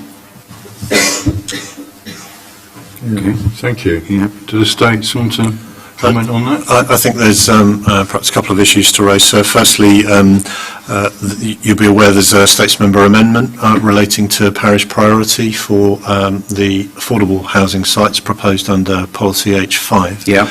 And that will be the Minister's minded to accept that. But that, of course, just deals with the affordable housing sites. Obviously, policy H4 is a generic policy that applies to open market provision as well. And clearly, our ability to influence that relative to who those homes should go to is more difficult, given that they're obviously homes that are being provided on the open market. As we've stated, we will seek to ensure that the homes provided meet an island need in terms of the type and the type and scale of development that may be being provided on those sites. It's difficult for the planning system to intervene as to who those homes are allocated to. But clearly the parish are engaged as part of the consultation process on a planning application. Right. Okay, thank you. Mr. Parker. Thank you, sir. 2 points if I may. One in response to mix of tenure, which we sort of touched on yesterday and then agreed to sort of come back to it today. And firstly, just on policy H4. I'm reading from the original plan, so my reference may be wrong, but the middle paragraph, which would result in an unacceptable, I don't genuinely think that paragraph is required, sir, because the word unacceptable is just so broad as to, going back to the point that was made earlier about the agreement to agree, unacceptable in what regard? It then goes on to say an over-concentration of any type, size or tenure. So does that mean if Andium put forward a 100% affordable scheme adjacent because they've demolished some garages or whatever to an existing affordable housing scheme, that there's now an unacceptable over-concentration of type or tenure? I think policy H4 would survive if you just delete that central paragraph altogether, sir, because the first paragraph refers to having regard to the evidence of need, and that's picked up again in the final paragraph, but this vague reference to it being unacceptable in some way that isn't defined, I don't think is helpful as regards size, type or tenure. So that's my general point, sir. And then my specific point about tenure, there's been a lot of discussion about tenure. As far as I'm aware, and I'm happy to be corrected by Mr. Maverty, there's only two sources that have looked at defining an appropriate tenure mix. The OAHN of 18 that was published in 19 and the Gateway. The housing assessment came out with the 45-55 split, which was in the plan and I understand is now proposed to be removed in the interests of flexibility, and we've already discussed the issues that causes regarding certainty for landowners and designers moving forward. And also there's then been the suggestion of the 80-20 because it was referred to in previous plans. Well, as has been pointed out, evidence shifts and needs shift. So the only other thing we have to look at is the Gateway. Now the Gateway shows that 76% of people on the Gateway are interested in purchase rather than the net rental position. Now I think what Mr. Maverty said yesterday is that what was band 5, there's now going to be layers of interrogation put on top in terms of household incomes, etc., so that the 2,000 odd households that are currently on the Gateway for band 5 for purchase, that may diminish, but it's very difficult to see how we're going to go from a 76-24 mix to a 20-80 mix unless we remove literally more than everybody that's currently on the Gateway. So not at all keen on the 80-20 suggestion because it's unsubstantiated. It's just historically referenced. And I do think the tenure mix should be evidenced and fixed so that we do have certainty. We're talking about a 3-year period for the bridging plan.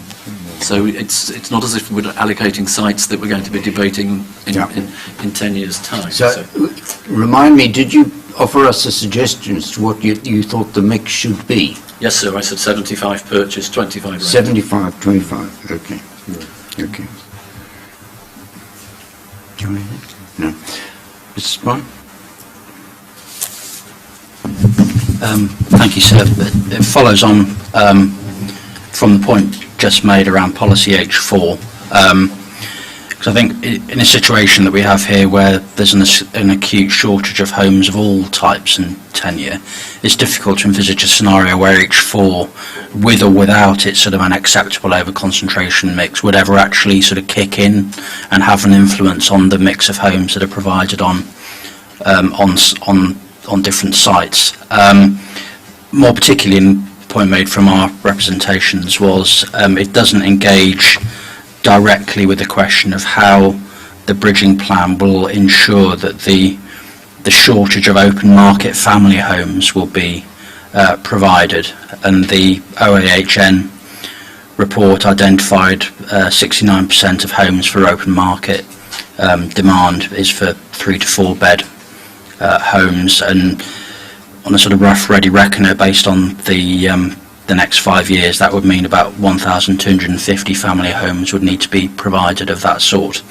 As we discussed yesterday, the open market pipeline is not plan-led, so 52% of the capacity already has permission and 42% is on windfall sites that presumably will come forward in years 3 to 5 of the period, because if they're going to come forward in years 1 to 2, they'll already have permission, presumably. Now, because we don't have the evidence on the nature of the planning permissions or the windfalls or the trends on which they're based, and that was a point that was well made by Mr. Nicholson yesterday, we don't really know sort of where they are, how big they are, what type of housing is going to be provided on them, and therefore it's not possible to identify the likely mix from the open market sites. But we did hear yesterday that it's likely, because of the nature of the sites we might expect, that they'll be dominated by 1 and 2 bed apartment schemes. So it's difficult to see that the policy and the lack of specific allocations for open market housing will actually deliver the family homes. And, you know, with right sizing programs, you know, can be a mechanism for releasing those properties onto the market, but we don't know what that specific nature of that programme is yet, or what the scale of its impact is going to be. I mean, there's general housing sort of survey evidence across the UK suggests that older people are generally those who are most satisfied with their accommodation and least likely to want to move sort of out of it. So there is some scepticism as to the sort of scale of right sizing programmes. So I think it takes us back to the discussion we had yesterday about the link between the spatial strategy and the land release approach made and the mix that's sought.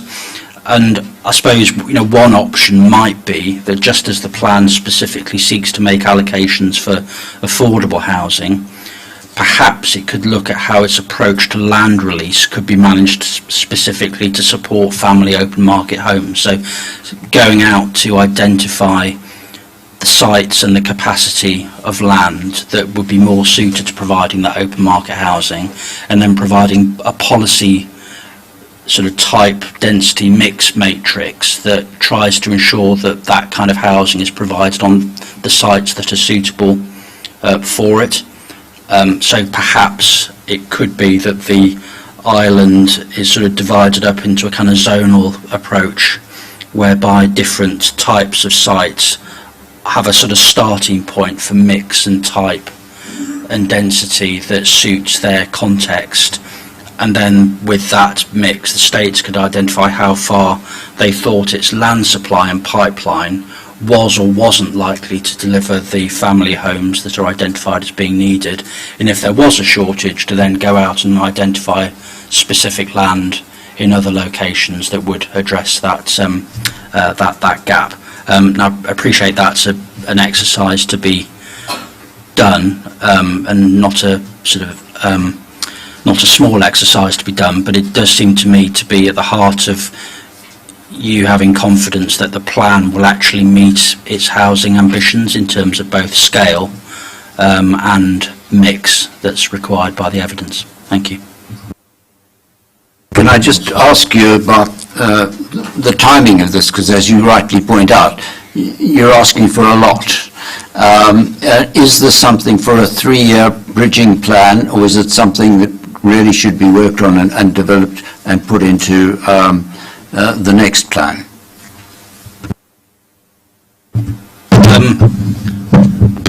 I think if there is a desire to make rapid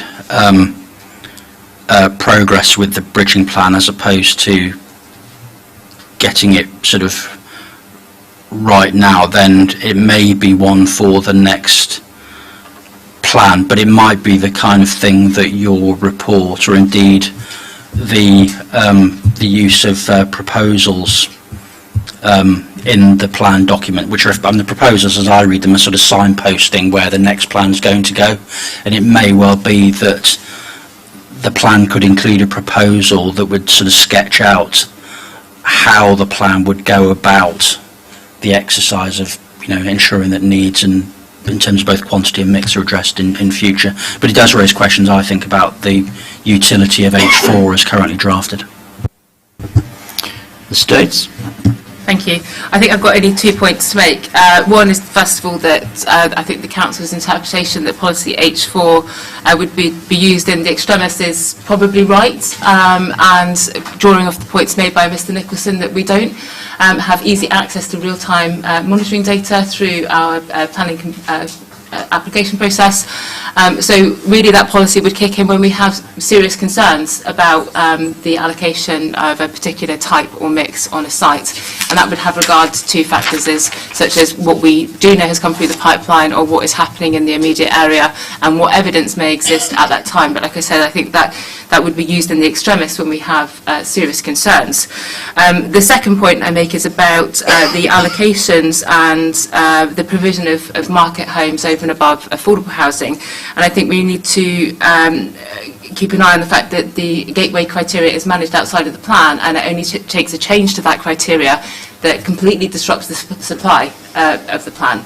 So there are calls at the moment that the eligibility criteria for the affordable housing gateway should be widened, and that will then embrace a whole cohort of open market homes into the affordable housing supply demand. So the plan can only provide a snapshot in time as to what the current gateway criteria is and make a provision to enable that to happen, but also provide sufficient flexibility to respond to not just changing demands but also changing policies which happen outside the plan, for which the plan cannot control. If I might. Yes. Just to pick up on the point about the provision of family homes in other parts of the island, as we discussed, I think, yesterday, clearly the spatial strategy seeks to allow and encourage development outside of the town of St Helier as well as within the town, and indeed the sources of housing supply identify that we anticipate that there will be sources of supply coming from other built-up areas in the island, and that has the potential to deliver more family accommodation simply because of the nature and context of those settlements outside St Helier, where the form of urban development is less dense than St Helier. So I think and again, appreciate that the transparency of the data is perhaps not there at the moment, but we have data that supports the fact that that can deliver family homes as well as flatted development. Okay. We have somebody who's joined the table. Yes, ma'am. Who are you? I'm Constable of St Martin. Ah, right. I'm Constable of one of the rural parishes. So I just wanted to come in with policy H4 and say that I reiterate what Stephanie Stedman of KE Planning said. Yeah. And ask that we do have that added paragraph added into the plan, because it would really help us. And as she said, we don't have the administration to be able to do this. We have 3.5 staff. St Helier has over 250 staff. So it really would help. And on the subject of downsizing, we are one of the parishes. We had a very good turnout when we had the roadshow for this, and a lot of the parishioners had said that they'd like to stay in the parish as they get older, or would like to have some way of downsizing. And we've also had people from other parishes saying that they grew up in St Martin, they'd like to come back to St Martin, but there's no way of there's no accommodation. And how you achieve that with people with large houses, which are worth much more than than people with for affordable homes, I don't know. But I just thought it would be useful for somebody from a rural parish to say this is what the need is. And Okay. please do put that paragraph in. Okay. Thank you.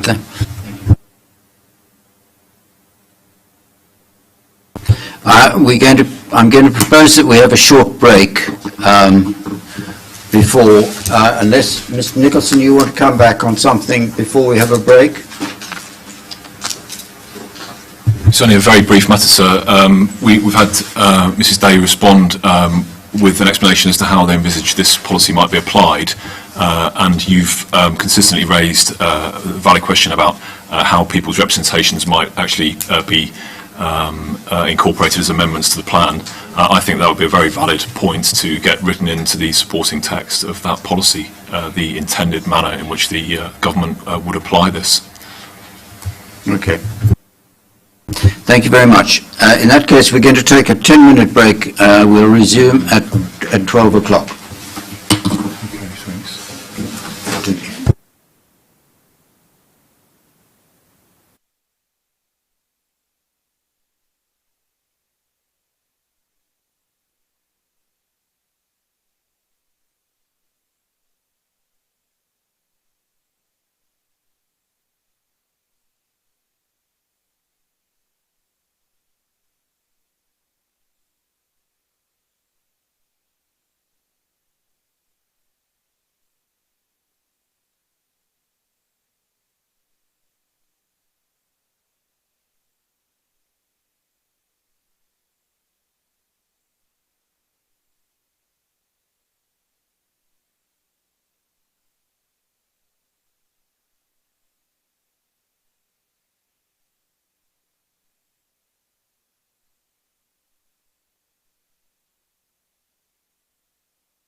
start.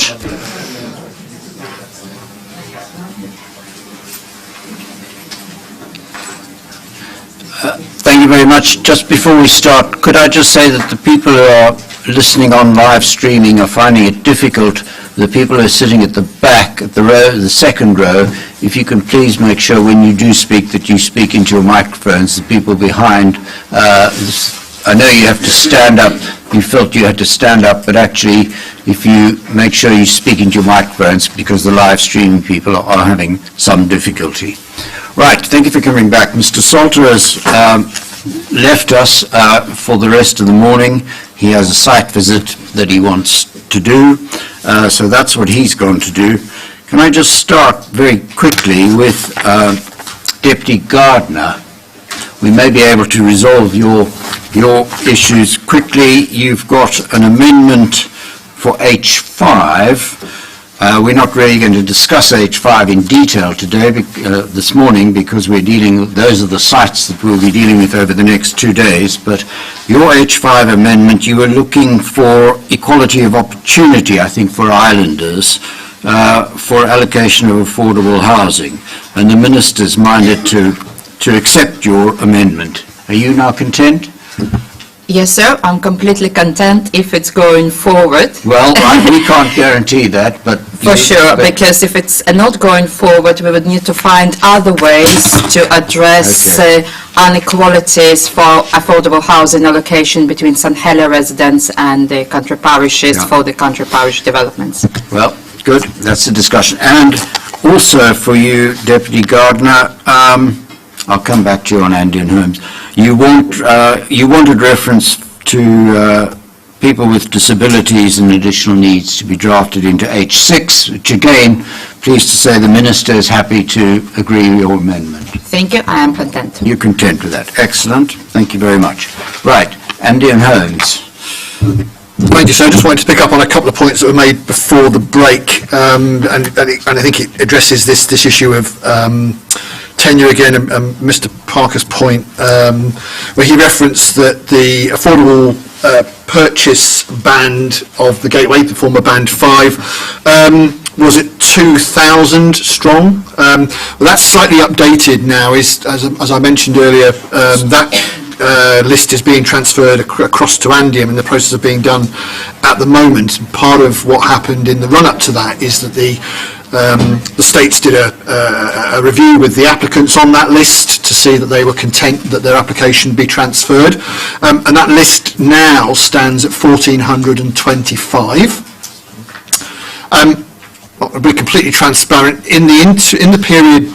Sorry, can you just make sure I understand who is on that list? So these are the individuals who have put themselves forward, indicating that they are in need of assistance in order to buy a home. So it's specifically, as opposed to the remainder of the Gateway, which is very much focused on rental. These are the individuals who we would be looking at as potentially as first-time buyer demand. Right. And they all.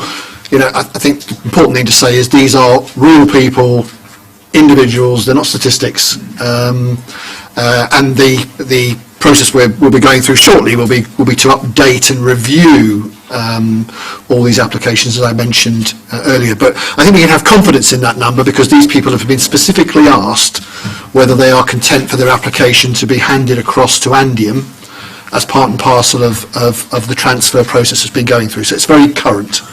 And so none of these people currently own a home. These are all people who are renting houses at the moment. That's certainly our presumption on receipt of the data. Right. One of the things we will be doing in the first quarter of next year is contacting all of those individuals again to retest a number of things, that they are bona fide first-time buyers, what their household composition is, so that actually are we talking about, when they say they want a two-bedroom house or a flat, is that aspiration or is that actual need? I think there is a significant difference in terms of what we're trying to achieve. And then also to test with them their financial position. So they may aspire to own a home, but actually is that something which with the available policy context and the support opportunities that are around, and what we run a scheme which offers a deferred payment model to try and make homes affordable, is there a reasonableness test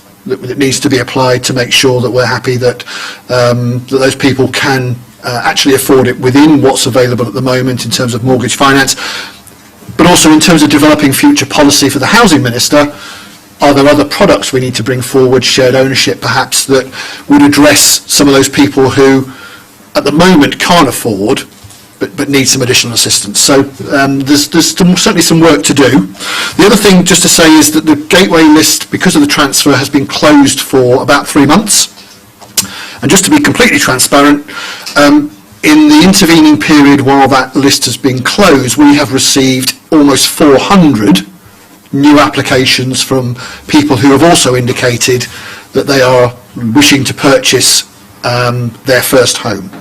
Now, they are as yet untested in terms of those criteria, but I can certainly see that the assisted purchase pathway, as it's now known, rather than Band 5, with the heightened publicity around this sort of process and the island plan generally, I think we're going to see a lot more concealed, presently concealed demand for affordable housing potentially coming forward as people become aware that actually there are opportunities to purchase through this process.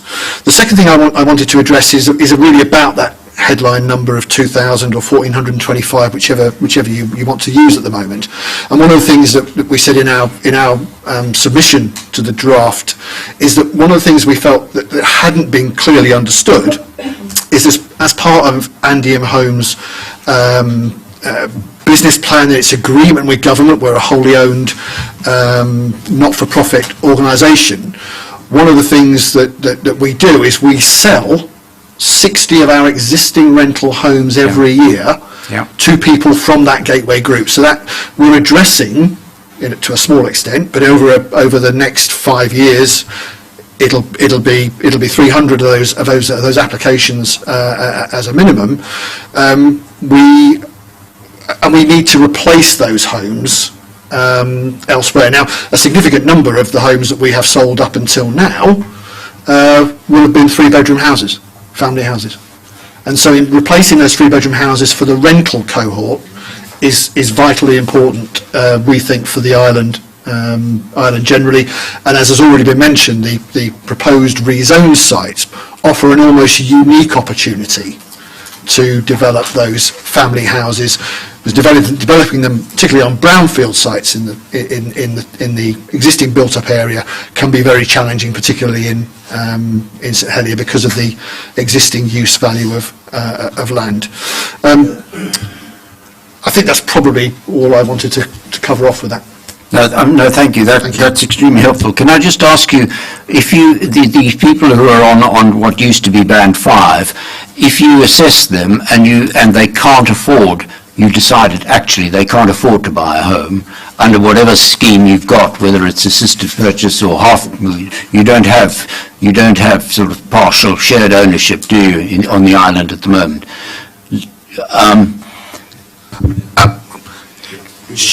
Shared ownership, something that Andiam doesn't offer. No. We offer when we sell a property, it's a deferred payment scheme. You own the property outright. Yeah. Okay. We simply defer part of the value almost indefinitely. So what will happen, and what part of our agreement with the minister, it's his list at the end of the day, is that when we do the review and the new applications come in and we enrich that data, one of the things we will be providing to the minister, I suspect on a monthly but certainly a quarterly basis, is updates on the granular detail of those applications. So of the 1,425, how many want a 1-bed, 2-bed, 3-bed, and of those, how many are in a position at the moment with the current assistance available can purchase. And we might be saying to the minister, but look, our current home buy model that we offer is a standard 25% deferred payment model. But actually, Minister, if we had the capability financially to be able to do 40% deferred payment, this other group of people would become enabled to actually purchase. Yeah. So I think that's a matter for the Minister and for policymakers to decide on how far down the list effectively they want to target. From the Andean Homes perspective, our appetite is to make those things a reality. Yeah, okay, that's helpful, thank you. I'm going to go to Mr. Parker first, and then I'll come to you, Deputy. Yes, Mr. Parker. Thank you, sir. It's partly a question. I wasn't aware that the figure had been reduced down to 1425. Would the net rental figure still be about that 650 figure that it has been for the last few months? Yes, I think that's right. One thing I will say is that the Gateway produce a report which they publish on their website every month, and the end of October report, I think I'm right in saying, has the rental figure around 600 and does reflect that the band 5 as it was is at 1425. Okay. Sorry, the reason I raised that, sorry, sir, was just to pick up on the tenure point that we discussed before the break. In that I was basing it on 75-25. If that figure is now true, then you're down to about 70-30, and I'm happy that is reflected. Okay. Deputy Gardner. Yeah. Thank you for Andy. You've gone into the details figures. One of the figures that came to publicly yesterday, it was 638 applicants from Band 5 waiting list, didn't give a permission to transfer their details to yourself. So are they now not accounted in the 1,425? So we have 638, but we don't know what's happening. Is it correct? Yes, that's the position we got to with Customer Local Services, who did the engagement exercise, which was done partially for data protection, of course, but also as a means of checking that contact details that CLS had for those applications were up to date, etc. And so it was very widely communicated, and so our assumption is that the 1,425 are real applications who still want to be on the list, and exclude the 638 who either didn't give their consent, didn't want their application taken forward, or simply didn't respond. Yeah, yeah. Okay, thank you very much. Mrs. Deedman. Thank you, sir. Partly a question to Mr. Mavety to help you in your understanding about how the Gateway works, and also to understand perhaps unrecognised demand. Through the work that I've done with the rural parishes, I've been told that a lot of people living in the rural parishes do not apply through the Housing Gateway. And that is because the policy, and it's not a criticism, it's just a fact, that houses are allocated on a first come, first serve basis. So if somebody, and this is why it's going to be helpful to you, I think, for Mr. Mavety to come back and clarify, if you are living in St One, for example, and the focus of affordable housing is in St Clement or St Helier, and you want to stay within your community, you don't bother applying because you don't want to be travelling backwards and forwards. You want to stay within your rural community. Thank you, sir. Okay. Do you want to come back on that? I think there is certainly some good evidence in the early years of the Gateway development, and the Gateway's been around since 2012, but it's taken some time to evolve. I think there was some very good evidence that people don't apply for what doesn't exist, and that perhaps that then encourages them, if they are in a rural parish, perhaps, is to put the name on the list for the parish hall for something which the parish might well develop. And I mentioned earlier that we got involved in a development acting for the parish of St Peter in exactly that context. They had a list of people that wanted to buy, they had an appetite, they had a site, and what we assisted them in doing, and I think this will be relevant to the proposals in the draft plan, is that although if the Minister is minded to accept that parishes should be able to have some priority, and there are very, very good planning and social reasons why you would want that to happen, fundamentally, though, we need to make sure that we are addressing affordable need, and that means people who can't go out there and compete in the open market and buy unassisted.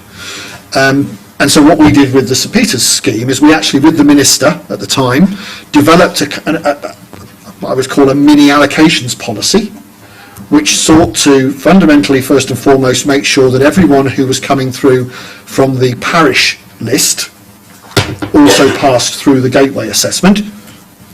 Fundamentally, they were a first-time buyer, and they weren't in a position where they could buy on the open market.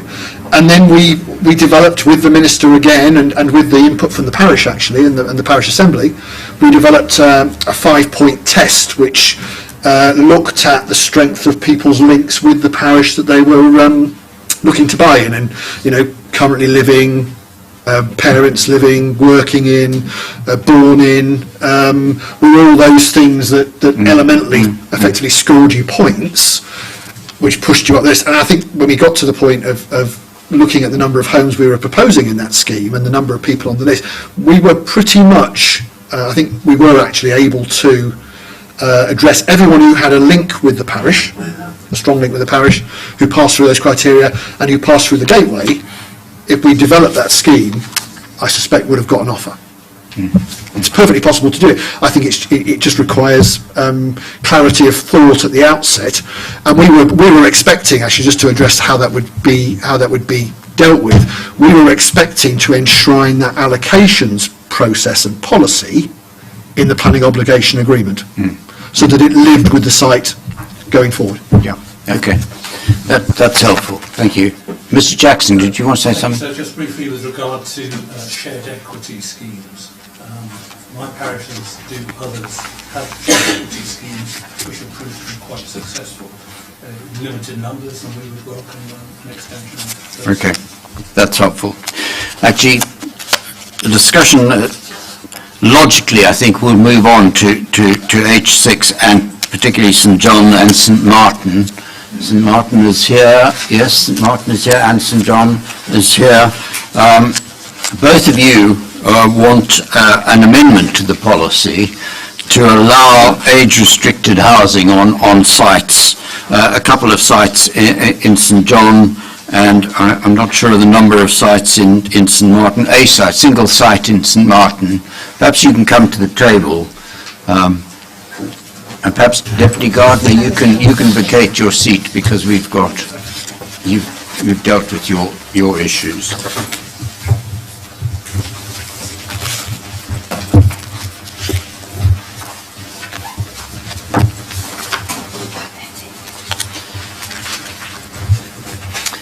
Right. Back where we started, we wanted you want an amendment to policy H6. To allow sites to be developed for people over 55, I believe, yes. And for these sites to be administered by a housing association, I think in your case, and I think a trust yes. in your case for St Martin. The Minister, I think, takes the view that really there are other policies in the plan which can address this particular need. Clearly that doesn't satisfy you, and he's talking about H5 and H rather than H6, and it seems the Minister appears to be, and maybe I've got the wrong end of the argument, the Minister appears to feel that H6 is really directed towards people who have got needs that are not really reflected by over 55s, people who've got other needs particularly. But you feel H6 could be used for people who are aged 55 and over. Is that right? Sorry. Yes, it is. The amendment was actually brought in by our Deputy, Steve Luce. We do have over 55 housing in St Martin's, which is administered by 2 trusts. But the over 55 housing with the trusts we have is if they're over 55 or if they have particular special needs. So that's what's in our provision at the moment. And do you have, because one of the concerns that the states have is that parishes can't produce the evidence of the need to justify proposals they're putting forward. Do you have the evidence that would persuade them? Well, we probably do have evidence to persuade. At the moment, we've got about 30 people or more on a list waiting. But this is all owned by the parish, this particular housing. We do have another list, a smaller list of people who would like to purchase their own housing, and I think I alluded to that earlier when I said that we have people who'd either like to downsize in the parish and alleviate their own home, or they would like to move back to the parish which they grew up in, which they had to move to another parish. So we do have evidence of that. Right. Okay.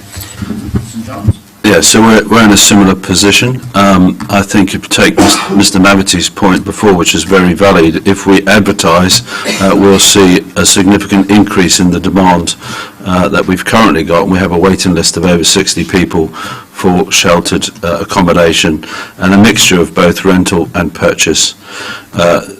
The Committee Rural de Saint-Jean made a submission, which I won't repeat, but I think it is worth repeating, that we had some 218 responses, or 17.6% of homes responded to that consultation, and very supportive of additional development, particularly for sheltered homes, both for purchase and for rental.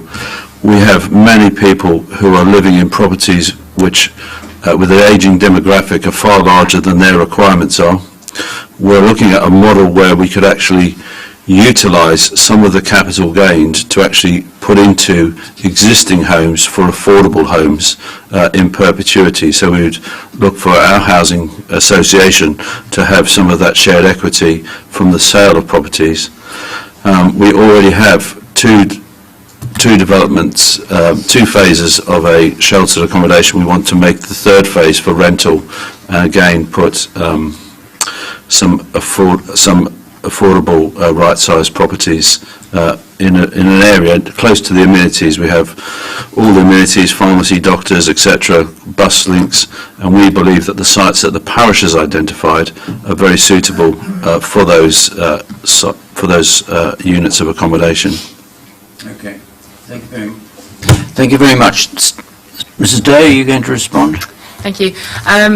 From the figures just quoted here, St Martin's saying they have a waiting list of 30 people.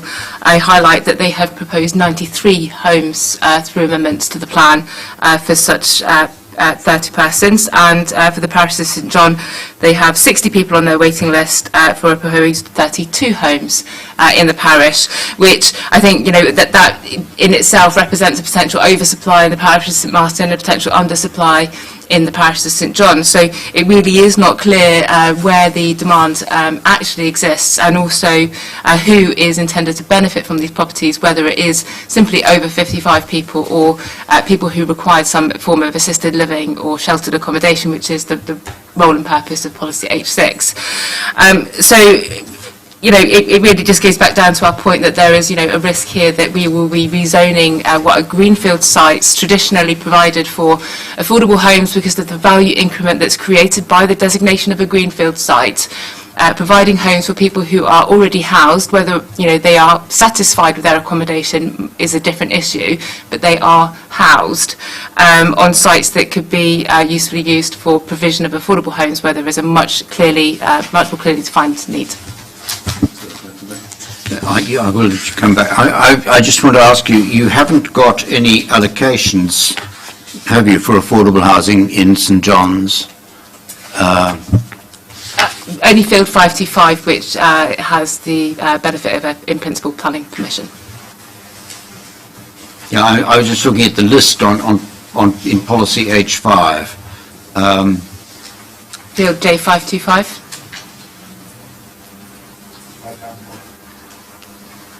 Okay. But that's already, I see, that's already, yeah, okay. Yeah.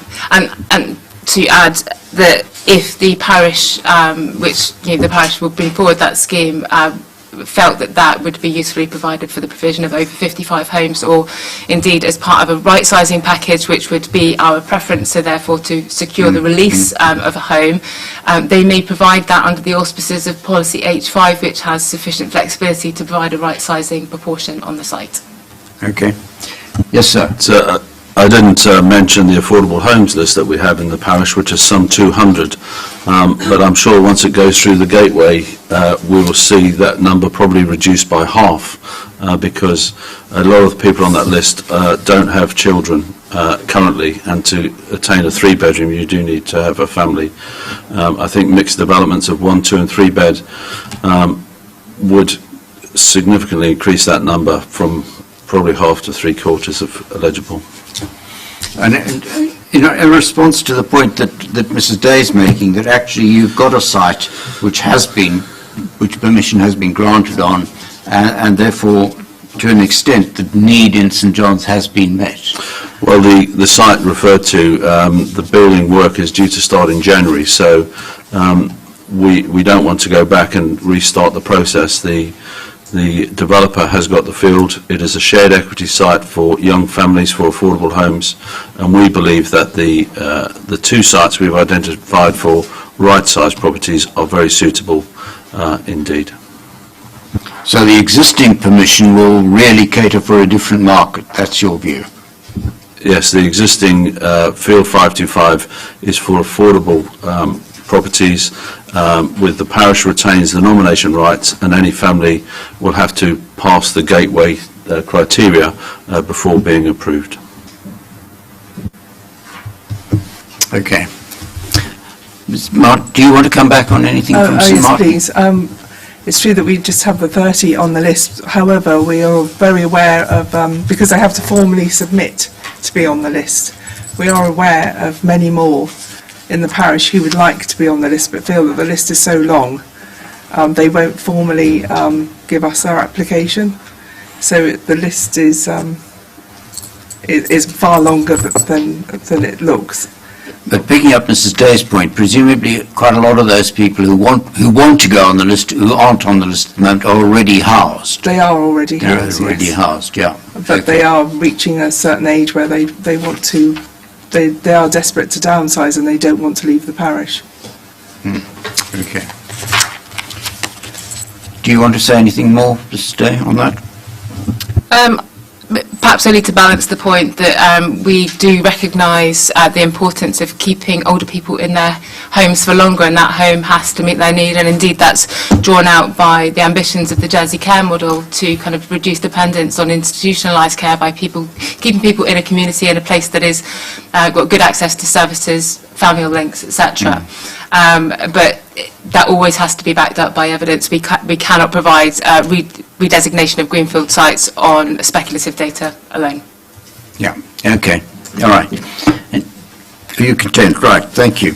I want to talk just about your proposal for affordable housing on open market sites, which I appreciate is simply a proposal. I don't think that the deputy who proposed that is with us, is he?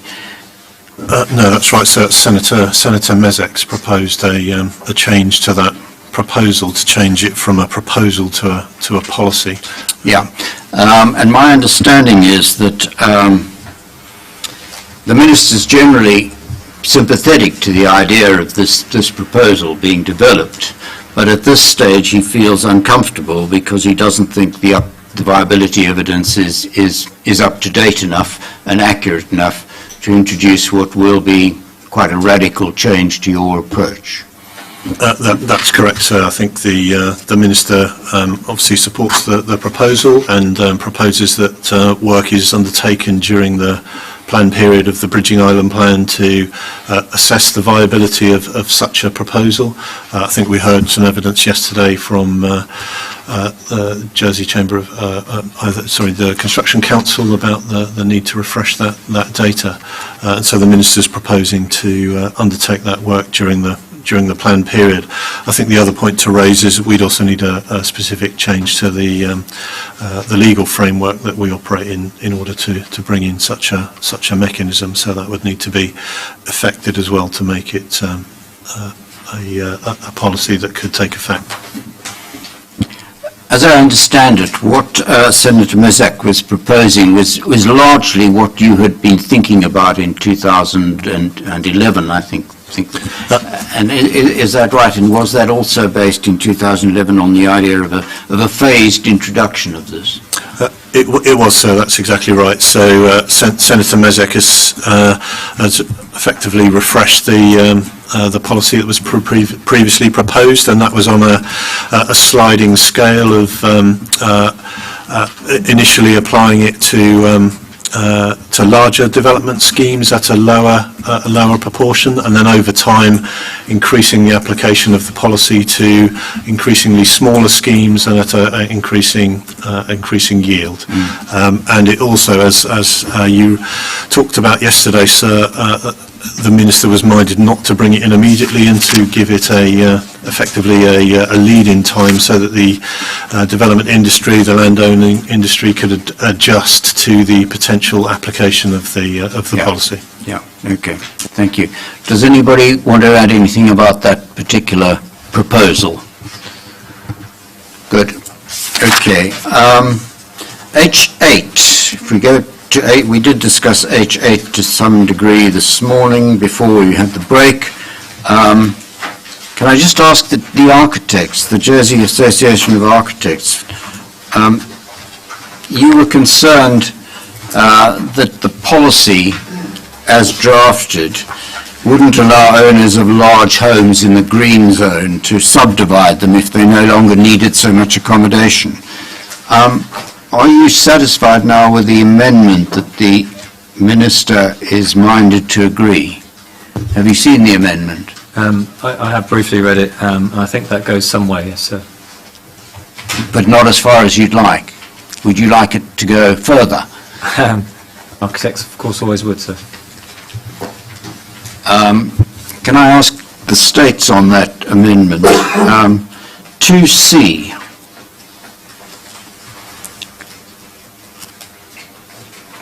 Talks about, do you have that? Yes, sir. 2C says it does not facilitate a significant increase in potential occupancy. Is that clear enough, or is it rather vague? I mean, I was thinking of a situation where you had a subdivision. Somebody comes to occupy the same house as their parents occupy. A daughter comes with 2 children, so that's 3 extra people in the house. She's recently separated. She comes and joins the household. That's 3 extra on a household that was originally 2. Now, is that significant? Are you talking in absolute numbers, or how are you going to judge it?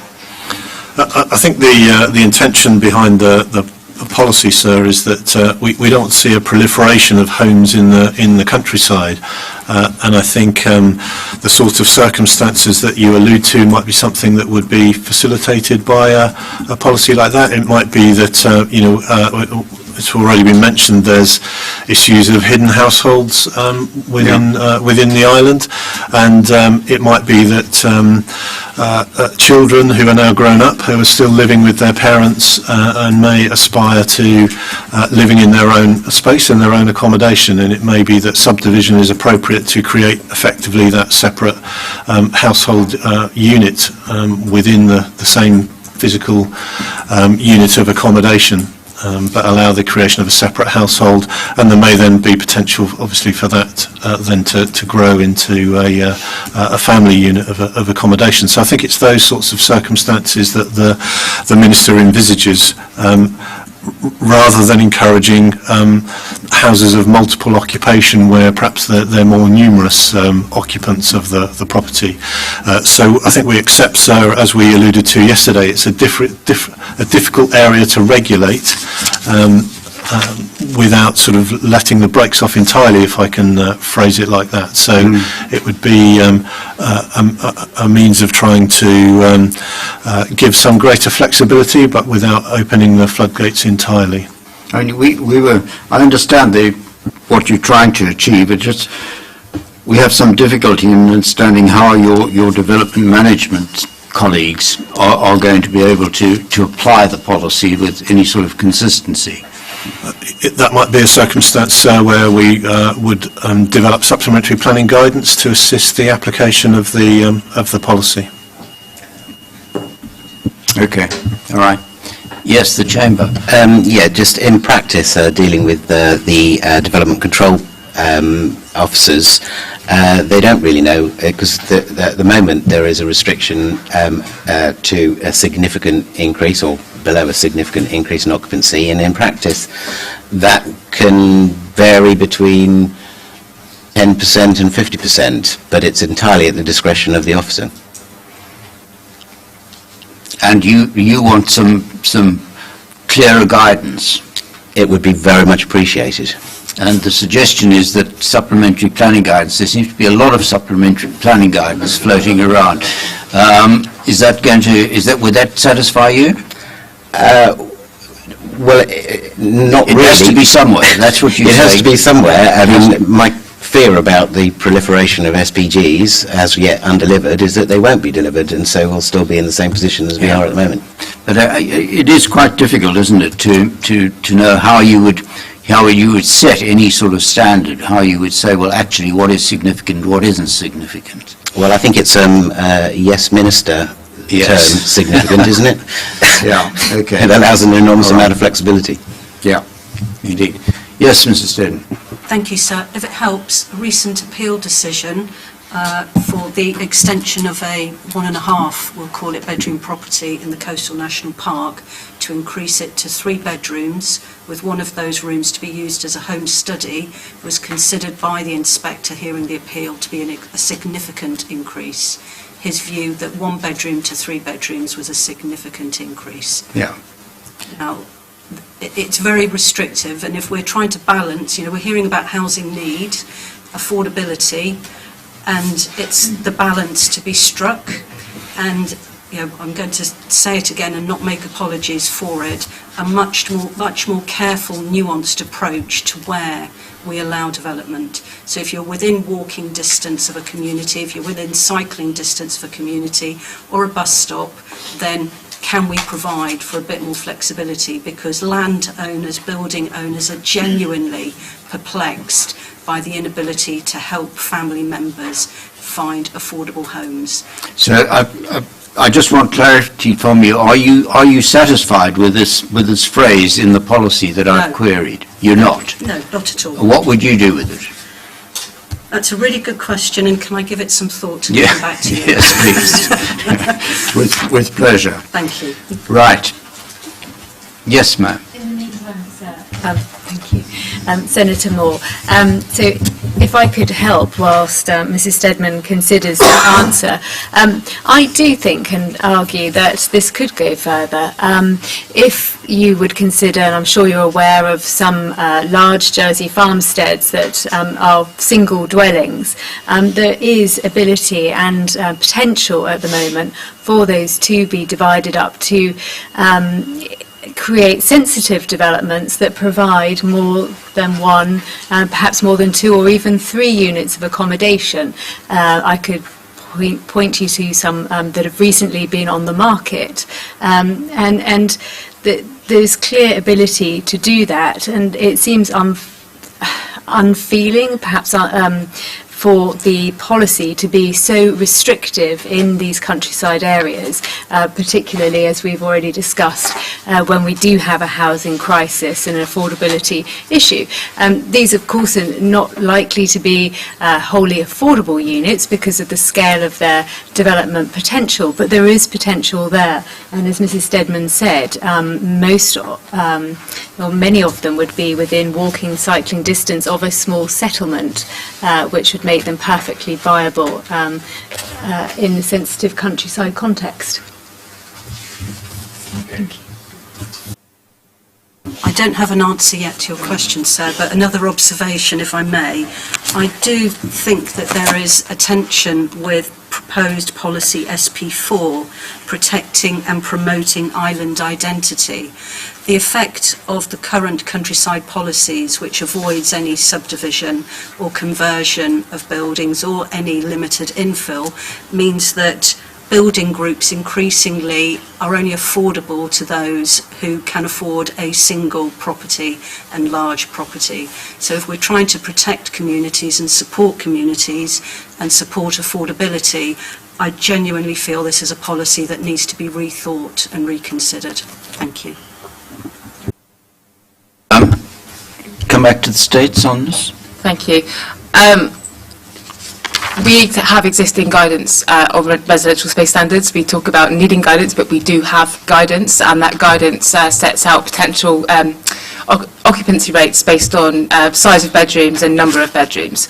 So using the existing guidance that we have in relation to residential space standards, it will help you to understand whether or not something, in the case of a subdivision, may give rise to a substantial increase in occupation. So, for example, if you have a 3-bedroom dwelling that becomes a 1-bedroom dwelling and a 2-bedroom dwelling, the increase in occupancy is going to be marginal. If you have a 15-bedroom dwelling, which is, I think, the case that Senator Moore is describing, and you subdivide that into 15 individual one-bed units, which, given the scale of some of the properties in our countryside, that may well be possible, that would give rise to a very significant increase in occupancy potential on that site, because the original property wouldn't reasonably be occupied by 2 persons per individual bedroom, so 30 people on that site is highly unlikely for a single dwelling house. So that's the context that this is set within. It's applicable within existing guidance, and that guidance would be useful in the interpretation. I don't think it is wholly dependent on the provision of new guidance. Okay. Yes, I'd just like to make a point about the whole tenure premise of this policy, which is about the concept that an increase in occupancy or an increase in number of units is unsustainable. I don't understand why this word unsustainable is used in connection with this policy. Obviously, if you are looking to substantially increase the number of units or the number of occupancy in what's a rural zone, then I can understand that there are reasons why you wouldn't do that. But if it's a situation whereby you're basically putting 2 houses into one with a minor extension to facilitate that, why is it unsustainable? I just don't understand. As far as I can understand at the moment, it's down to trip generation because most of the jobs are in town. But as we pointed out in our letter, not everybody works in town. It seems to me that the sustainable use of existing property is far more sustainable than rezoning new land.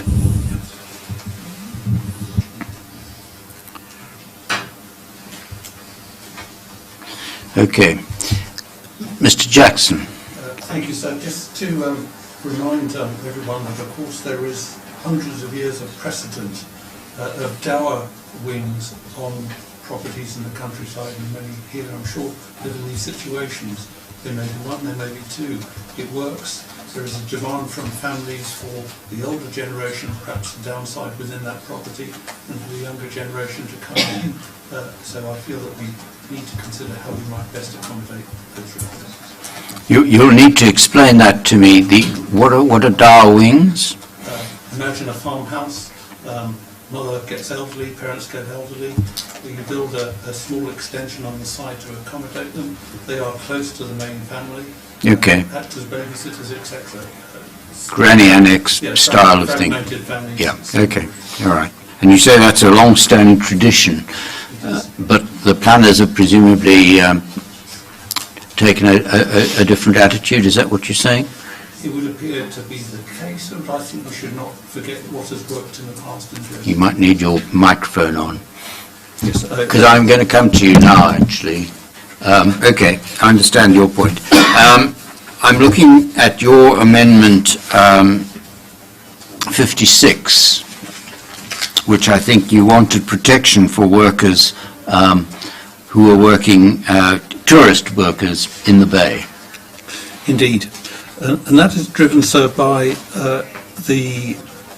I suppose, the different strata of accommodation requirement. We are seeing key worker requirements coming in, or the requirement for key worker accommodation to be provided.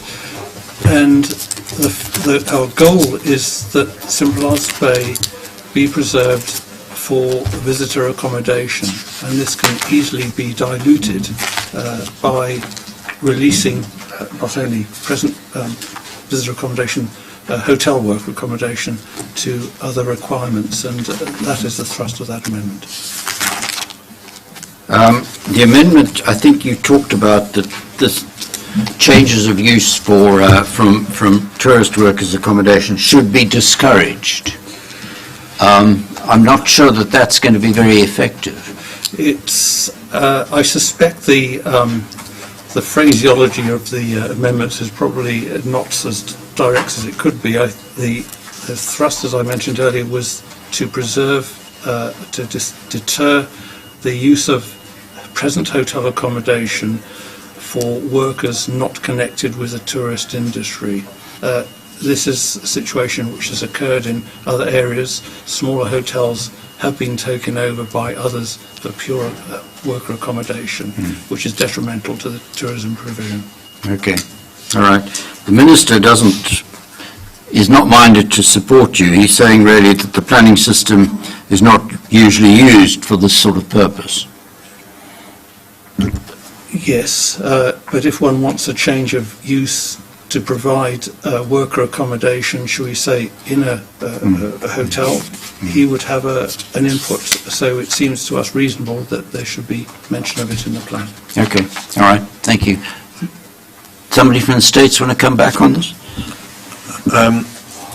In terms of, if I may, so just to pick up the issue about the policy H8 and a couple of points raised in relation to that, I think the issue of sustainability is one, as we discussed yesterday. When these cases are considered on an individual basis, they sound relatively benign. I think the impact is the fact that if this happened all over the island, then the impact would be more severe. And I think the other point to make, of course, is that the release of land for rezoned, that's proposed to be rezoned, is for affordable homes, and as opposed to open market accommodation. The issue of dower houses, as the Connotab indicated, is a traditional Jersey practice, and it was mainly linked, my understanding is, to the farming industry, where on the death of the male farmer, would have been in those days, the rights of the farm passed to the eldest son, and the farmer's wife was effectively provided for, some accommodation was provided adjacent to the existing dwelling, and then the eldest son then took on the running of the farm. So that's the historical basis of that. And Senator Moore made reference to farm groups and the provision of additional residential units in farm groups. In most instances, as we touched on yesterday, current policy and indeed proposed policy allows for that, where they are either listed buildings and it's appropriate to secure the retention of those buildings by introducing a new use such as residential, or where they're not listed but they may still be traditional farm buildings.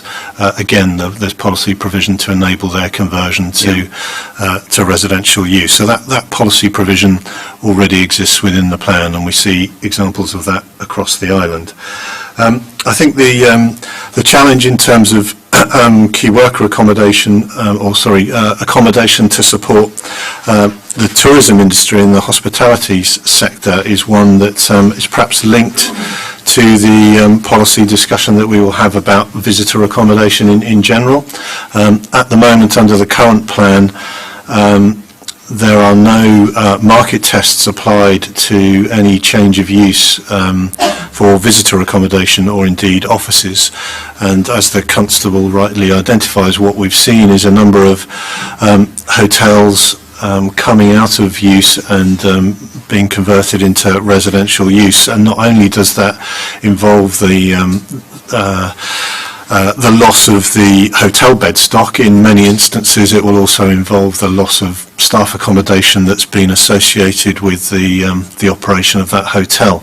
And many of the larger hotels on the island do actually provide hotel accommodation on site to accommodate some of their workforce, and therefore the loss of the hotel to residential, as I say, involves a loss of tourism bed stock, as well as that accommodation that may have been used to house some of the hotel staff. And I think what we're seeing in the island is a loss of hotel bed stock, but of course the hospitality industry involves not just hotels, but it also involves restaurants, cafes, bars, etc. And I think it's that part of the industry that's struggling to secure accommodation for some of its staff. The plan doesn't make specific provision for that. They're considered within the overall housing needs of the island. There is policy in the plan when we talk about H9, when we talk about accommodation for rural workers accommodation, which is essentially intended to embrace both agricultural workers accommodation and also other aspects, notably tourism, that might exist outside of the built-up area. Yeah. Excellent. Thank you very much. Right. Mr. Stedman, yeah? Thank you, sir. Just some thoughts, if I may, in response to what Mr. Kelly has just said. We've got a situation at the moment with housing affordability, problems with traffic and congestion, which is a response to the last 10 years of our island plan and its policies. We've got an opportunity with this current bridging island plan process to perhaps try some other approaches that we're talking about with policy H8. And I just wonder whether it's worth taking a risk on some of these issues. We have the opportunity to revisit if things don't pan out. I accept that's a big risk potentially, but it's just a thought. Thank you, sir. Okay, thank you very much. Those are all my questions for the housing policies. Yes, National Trust. Thank you, sir. Yes, in relation to housing delivery and management generally, the Trust is actually wondering whether it would actually be helpful if the plan could make a reference to the potential contribution of currently vacant residential units, possibly by including a reference in the proposal residential delivery and management strategy to preparing a strategy for managing vacant properties, which, although we realise that would have to be achieved through financial measures, obviously the aim is a land use planning aim in helping the delivery of much needed homes. Thank you. That's probably going beyond what we can consider here, considering the island plan, but I take your point. Thank you. Anybody else? Inspector, sorry, if I may add just that point of clarification, that the 5% non-development policies is essentially that it's recognising that the island has a supply of homes that are not presently occupied, and we've applied a broad formula based on the census data that we have available to us that would allow a policy mechanism to be applied by the Minister for Housing and Communities to release that stock back into the market, but that policy is yet to be developed, but take that point. Sorry, are you talking there about open market housing? Yeah, so the overall supply figures, and I think this was actually raised in the Pioneer report, questioning where the origins of that 5% of supply through non-development policies came from, and just clarifying that that is an assumption that the Minister for Housing and Communities could develop a policy to reintroduce unoccupied dwellings back into the housing market as market homes or affordable homes. Obviously the policy is to be developed, but that's what that 5% represents. Okay, thank you. Right. Yes, ma'am. Thank you, sir. Thank you. I think it's useful to point you to policy ERE6, derelict and redundant glass houses at this point. It seems that we haven't yet discussed it, or I've missed it. No, we haven't discussed it, and we will be when we get to the ERE policies. Okay. Well, I won't have that opportunity, but it, in my mind, is related to H8 and development outside the built-up area. Just so briefly, what is your point? So I think the Farmers Union have pointed you to their views where there are opportunities for creating development on a 40-60 or 50-50 scale, whereby there can be either agricultural or environmental schemes created alongside those developments, but there is huge potential to A, resolve an eyesore, some of which are dangerous, and B, produce some relatively quick housing schemes. If we were to look at perhaps Z homes, I'm not sure if you're aware of those, such schemes whereby housing can be delivered in quick timeframes. Yeah. Which also plays to the point that's just been made about lack of accommodation for hospitality workers. And I would suggest that, in my view, the 25 key worker accommodation units per year is a gross underestimation of the need currently. Yeah, okay. Yes, ma'am. Hi there, I'm Claire Bosker from the Jersey Hospitality Association. I just wanted to point out on the policy H9 that we haven't quite brought up, and first of all, can the name of that policy be changed, because I completely wiped it out. Rural workers accommodation, and then eventually we get to agriculture and tourism in it, so would it be better to call it something else so everybody understands what it's about? It is absolutely crucial that we are given some accommodations for the hospitality, tourism, agriculture. You've all realised how much we are missing staff. Staff are coming on the island, they're taking residential places, and this is where we have a build-up of houses and rental going to workers which don't necessarily need large accommodation. So having the accommodation where we can have smaller sizes which will befit the needs of the workers would be great help for that. So who do you think should be providing these? Well, again, some of our members are prepared to build those houses because they need to be able to have that, but they've not been given any support in that, nor they're able to actually build anything smaller than the residential sizes, such as a hostel accommodation and things like that, where then we would have a bigger density of employees, which will come just for their 9 months or 18 months now that we've had. That means that we could have more employees leaving out the residential houses and rentals for local residents. So we're kind of moving one from the other. That would help us, and that would help the island as well. Do you want to come back on that, Mr. Day? Or anybody? Just to pick up on a couple of points. First, the point that Senator Moore raised around reuse of redundant glass.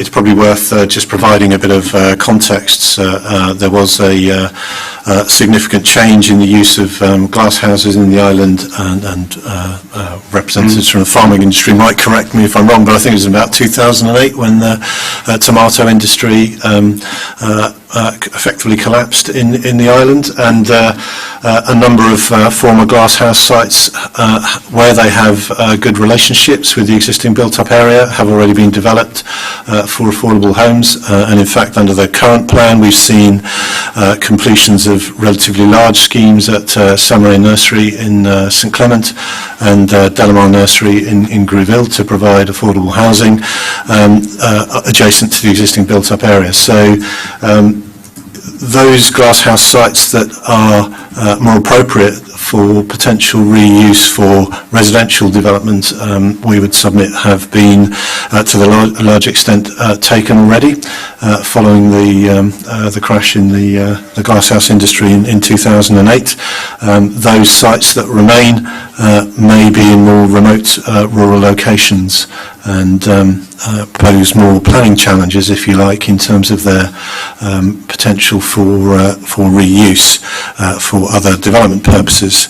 The policy provision that exists in the plan currently and as proposed generally presumes against the reuse of glass houses for development purposes, but there is provision there in exceptional circumstances for some limited development to be allowed where that would generate sufficient funds to enable the glass to be cleared and the majority of the land restored either to agricultural use or some other environmentally beneficial use, with a small amount of development permissible on the site. So that policy provision is proposed as part of the draft plan, sir. Can you just give me a reference for that? Off the top of my head, sir, I can't. It's the ERE policy. ERE 6, yeah. okay. And turning to the issue of accommodation for the hospitality industry, certainly from the plan point of view, the general policies that would apply within the built-up area would support the provision of accommodation to specifically house workers associated with various sectors of the economy, and policy H9 does provide a specific enabling policy to test proposals that are outside the built-up area where that accommodation is required to support agriculture and tourism, and there are specific tests set out there, including the considerations of the form of development that might be provided there. Good. Thank you very much. It'll have to be quick. Very short, sir, and to assist.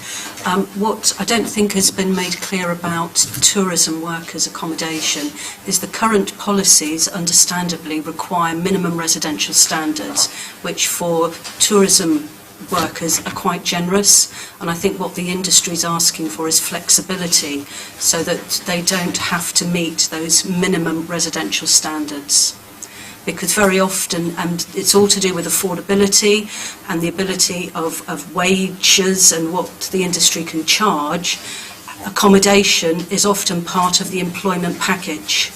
So what you find often is that employers are looking to provide accommodation to workers as part of the package of employment that they are offering, and that's what they're struggling with because the built-up area is pretty much full. Thank you, sir. All right. Mr. Nicholson, do you want a quick point? I will also be quick. I've got 2 points. H8, we have had a discussion about significant increase in occupancy. As Mr. Goddell pointed out, that is a charter for planning appeals. It is in 50% of the appeals that we see. I quite like the commentary that Mrs. Day gave about a proportionate approach. Please can we write that in to the supporting text on how this will be analysed. There appears to be a complete disconnect between development control policy and the planning inspectors on this issue. The second point is we came on to a commentary about 5% of stock coming from other policy tools. Now, on that point, they will be things which the Minister for Housing develops, empty dwellings, etc. Minister for Housing has published his strategy document.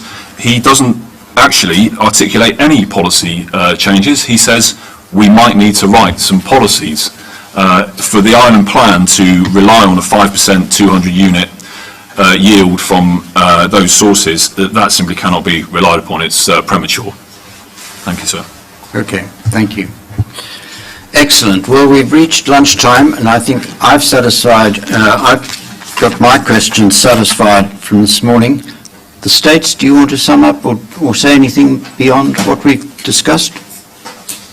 I think so. Just to pick up on the issue of the accommodation for tourism and agricultural industry, I think in terms of the issue of standards, I think there's just a need to ensure that any accommodation that's provided in relation to those industries is of a reasonable standard, and to avoid situations where some standard accommodation is provided to house workers in those industries. So. Good. Okay. Well, thank you very much, ladies and gentlemen. This afternoon we'll be dealing with specific sites, so it'll be an interesting discussion. Thank you very much. 2 o'clock.